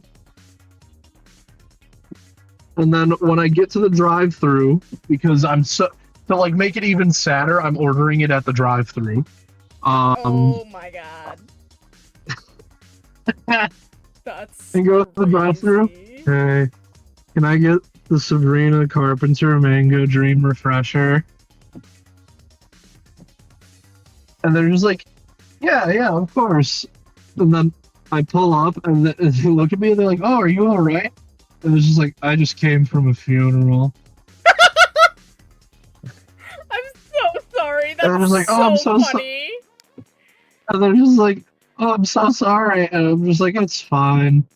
And then they handed me the drink, and I took one sip of it, and was like, I don't really like this that much. And then I just took the promotional cup, I drove up a little bit further to the trash can, I threw out the drink and drove away. That's wild. That's so funny. I was like, huh, I should have ordered a small instead of a medium. And they're like, well, I'm like, because I'm just going to throw this out, I don't like this. It had fucking oats in it. Why does it have oat in it? That's so weird. I don't know. It was really weird. It was like it had like oat milk and just like oat flakes in it, and so it tasted like mango and oat milk, and it was just like the mango part tasted fine. It's just the oat milk You, part. you know, That's you know, so you know, weird. you know what they should have had in it. What? What? They should have had that. They should have had that milk and cereal energy drink in it. No! Hell yeah! No! Ew! Speaking of. Icky. Are you drinking it right now? Please tell me you're not. I might be. No. I haven't gone to a 7-Eleven to get one again in a while. No, see, the thing is that it's really not that bad. Yeah, it's like pretty okay. Like, don't get me wrong. The only reason I bought it is because I thought it would be like so disgusting I would throw up. And then you never did because it was actually not that bad. And then I drank it and I was like, this is fine, actually. Like, this is something that, like, if I saw it on the shelf for, like, $2 or something, I would be like, yeah, all right. Yeah, and the only reason I got it was to taste test it for the bit for like an on-stream joke. Like, as disgusting as it sounds, it's fine. Yeah, it's like genuinely just all right. Like, don't get me wrong, if I'm gonna drink C4, I'm picking, like, Bombsicle or Midnight Cherry every day of the week. But, or, like, what's it called? They have a Starburst flavor that's also really good. But, like, you know, C4 already isn't really my preferred energy drink. Mm-hmm. It's a bit pricey for my taste. That's fair. I don't really drink energy drinks in the first place, so Yeah. this is more just for this was more just for the curiosity Yeah. and for the stream bit because it's really fun. It's really funny. Yeah. It's really funny when Kate gets joke mad. Yeah. You think I was joke mad, but the reality was No, she was mad. I was mad. That's But not something that should exist. Okay? yeah, like, yeah, fair enough. But like my energy drink of choice is either White Monster because I love that citrusy flavor, um, or Swedish Fish Ghost Energy, Interesting. which kind of an all-time banger flavor. Ghost has a lot of really good flavors, actually. All right, I think we're actually done this house. So let's take it. I did add a little like kind of side piece over the chimney because I didn't like the red brick. Before it dies. Anyways, here's the top floor. This is just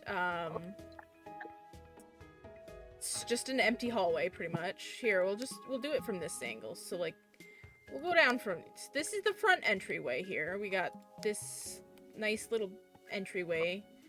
We got a phone, we got a table to put the newspaper on, we got some shoes and coats. The usual. Here's your like hallway, main hallway kind of thing. We got a little piano and a dartboard for them to play darts at, and we got like a little dresser here so they can change into their swimsuit before they go Oh my god.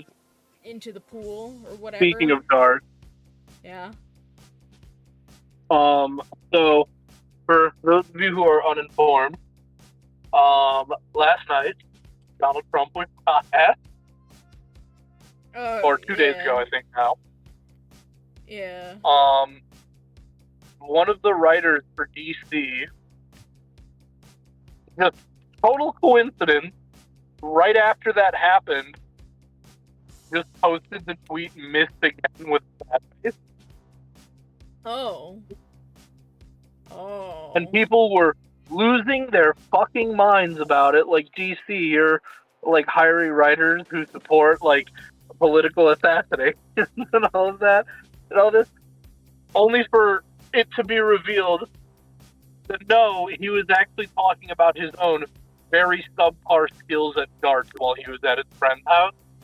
Oh no. Because he was like, look, guys, I wasn't watching TV. We were playing darts. I'm just really fucking mad. His throw, and he like missed the dartboard by like 3 feet. All right. And back to the fucking tour. Here's the kitchen, which I do like. I like this kitchen a lot. It's pretty cool. Pretty cool. Here's the dining room, which also is pretty cool. Looks hella nice. And then here's the little greenhouse area that leads into the actual greenhouse. I feel like I should put something on this wall.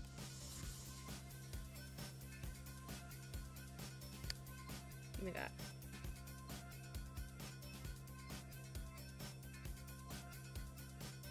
We'll put another set of those. Why not? Anyways. Yeah. And then that leads back outside. So that's the main place. I guess I didn't show off the living room, but this is kind of like a formal living room. So like there's not really much to do in here besides sit and like talk and like maybe start a fire, listen to some records. And this is supposed to be the nursery, you know, because babies. And then this is the baby's bathroom. And then yeah, so that's the main. Oh, and the over here is the like office area. So yeah, that's pretty cool. And then upstairs is pretty much. Oh, hello. And then upstairs, this is the master bedroom. It's very big, but you know what? Who cares? I don't really care. Sure, whatever. You know?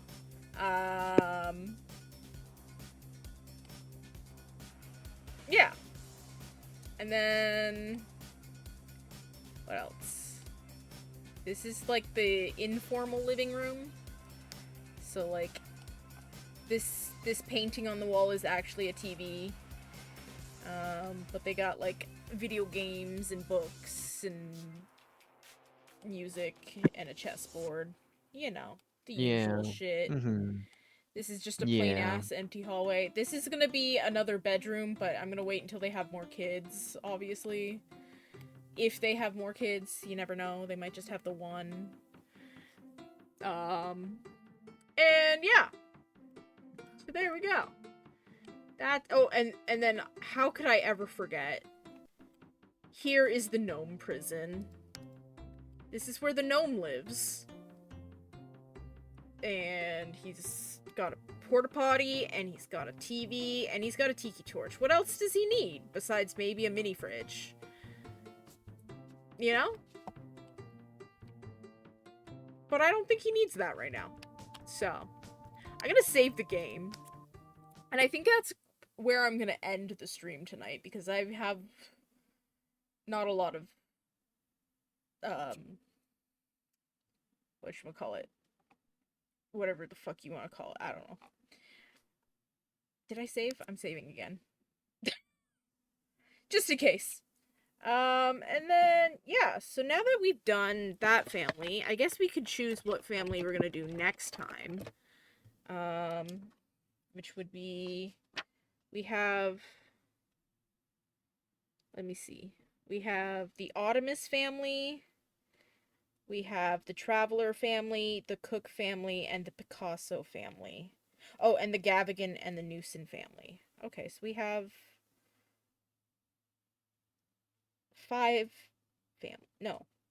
6 families. 6 families we could choose from. I guess we can look at them. We can see what family we want to do next, and that'll be next week's. Look at them all the way up here. God damn. They're all the way away from everybody else. Okay, where's the Autumnus family? They're over here in this giant thing. I have to make this into at least 5 bedrooms, I think. I think it's 5 bedrooms I need. Let me see. Hold on. Okay, don't do anything. How many bedrooms I need? I need 1, 2, 3, 4, 5. I need at least 5 bedrooms. Okay. Well, we got 1 bedroom down here at least. That could be the grandma's bedroom, maybe. And then I can make this back room here into a bedroom. Maybe put a bathroom somewhere. Maybe over here in this corner or something in the kitchen. Because they don't need a big ass kitchen like that. And then upstairs, I could make a really skinny bedroom here, maybe.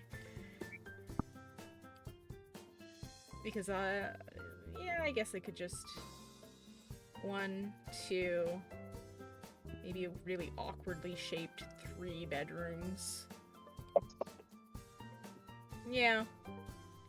Yeah, that works. Yeah. Alright. We could do that. That could be their house. And then who else? Sure, I'll save. I don't care. We got... That's the last in River Blossom Hills. Then we have Desert Dorada Valley. We got... Where are they?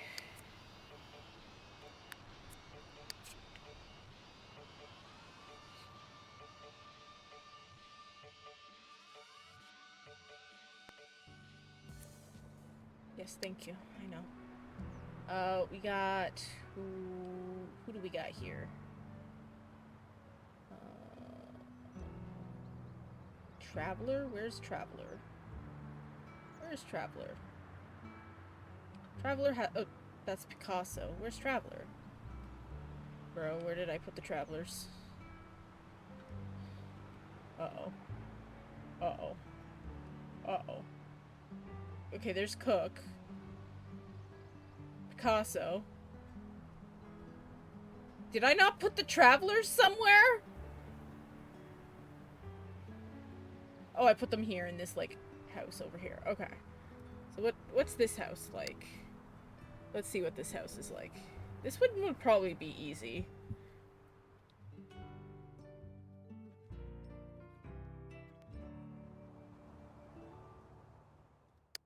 Okay.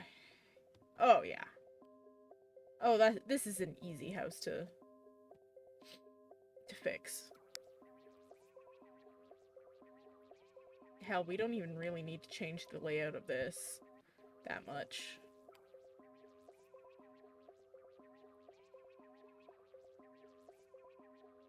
I mean, we would if we wanted, like, an extra bedroom up here, but, like, it's not that hard. And then down here, this is easy to, like, again, do. I would actually move the bathroom back here. But yeah. We could do them. And then, or we could do, Cook. The Picasso family is gonna be the one that I'm not gonna like. Ooh. Ooh, girl. Don't be... Girl, where are you going? Here's the Cook family. He's absolutely not happy.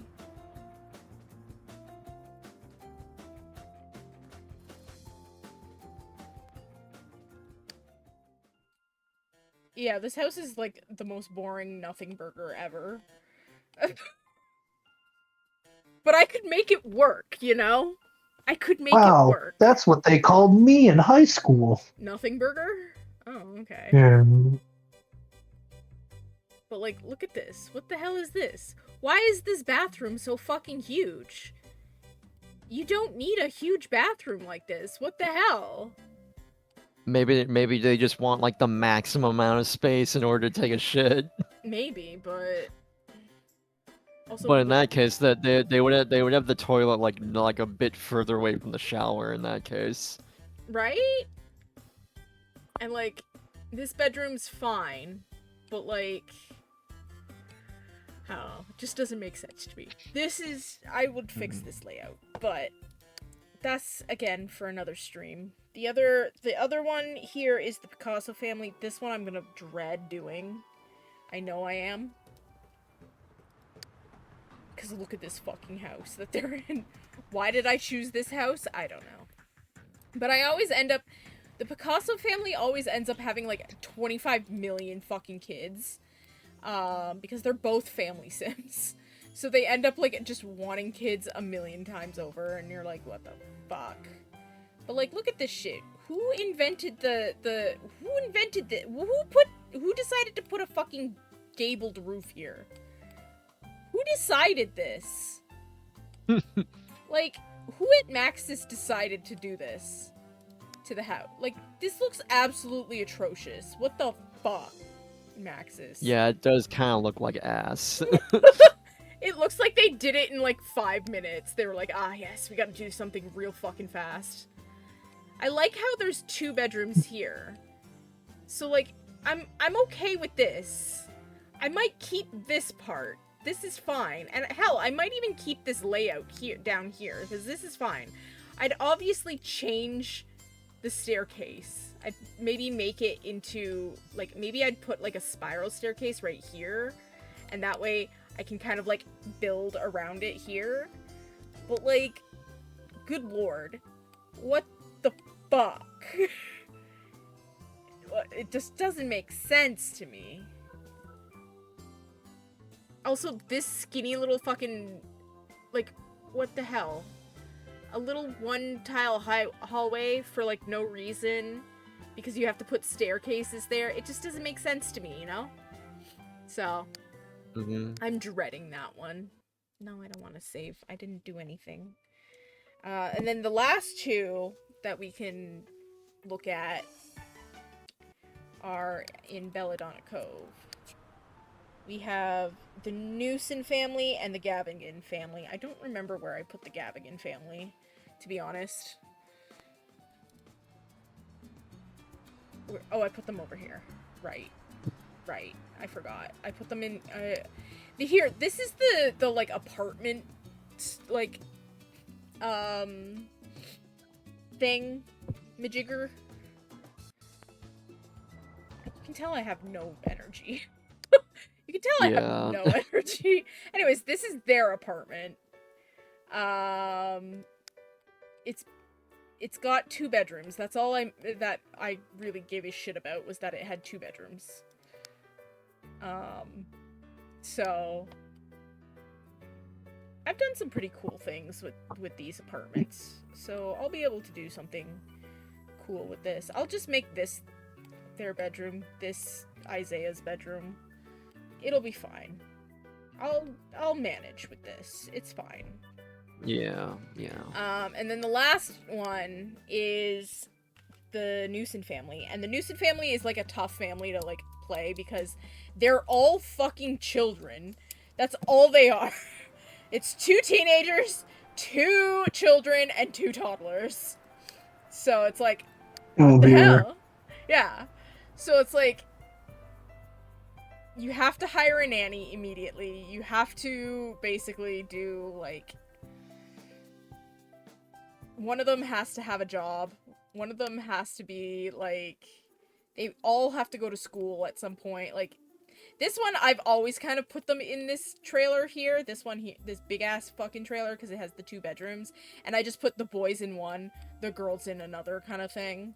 And then, yeah. I do my best to fit everything. This is the tiniest living room ever, and it's really hard to put anything in here besides, like, yeah, so it's really hard, but I manage. I've always managed. So next time I play, probably next week, we'll work on one of these families. So yeah. That being said, and then once we actually finish all of these, we'll actually get into the actual gameplay of these, which is, like, wild because there's, like, 75 families to play, but it's fine. Good lord. It's actually, how many is it? Yeah, 75. 75 households to play, so... in the meantime, you guys are gonna see everything. What? Okay, I'm gonna end the stream. We're putting the end stream thing on. There you go. You saw my OBS for a second. It's fine. It's the only way. Yeah, it's fine. It's the only way I can get the Sims to show up on stream for some reason, because it won't register as a game. But anyways, I'm gonna actually exit the game now.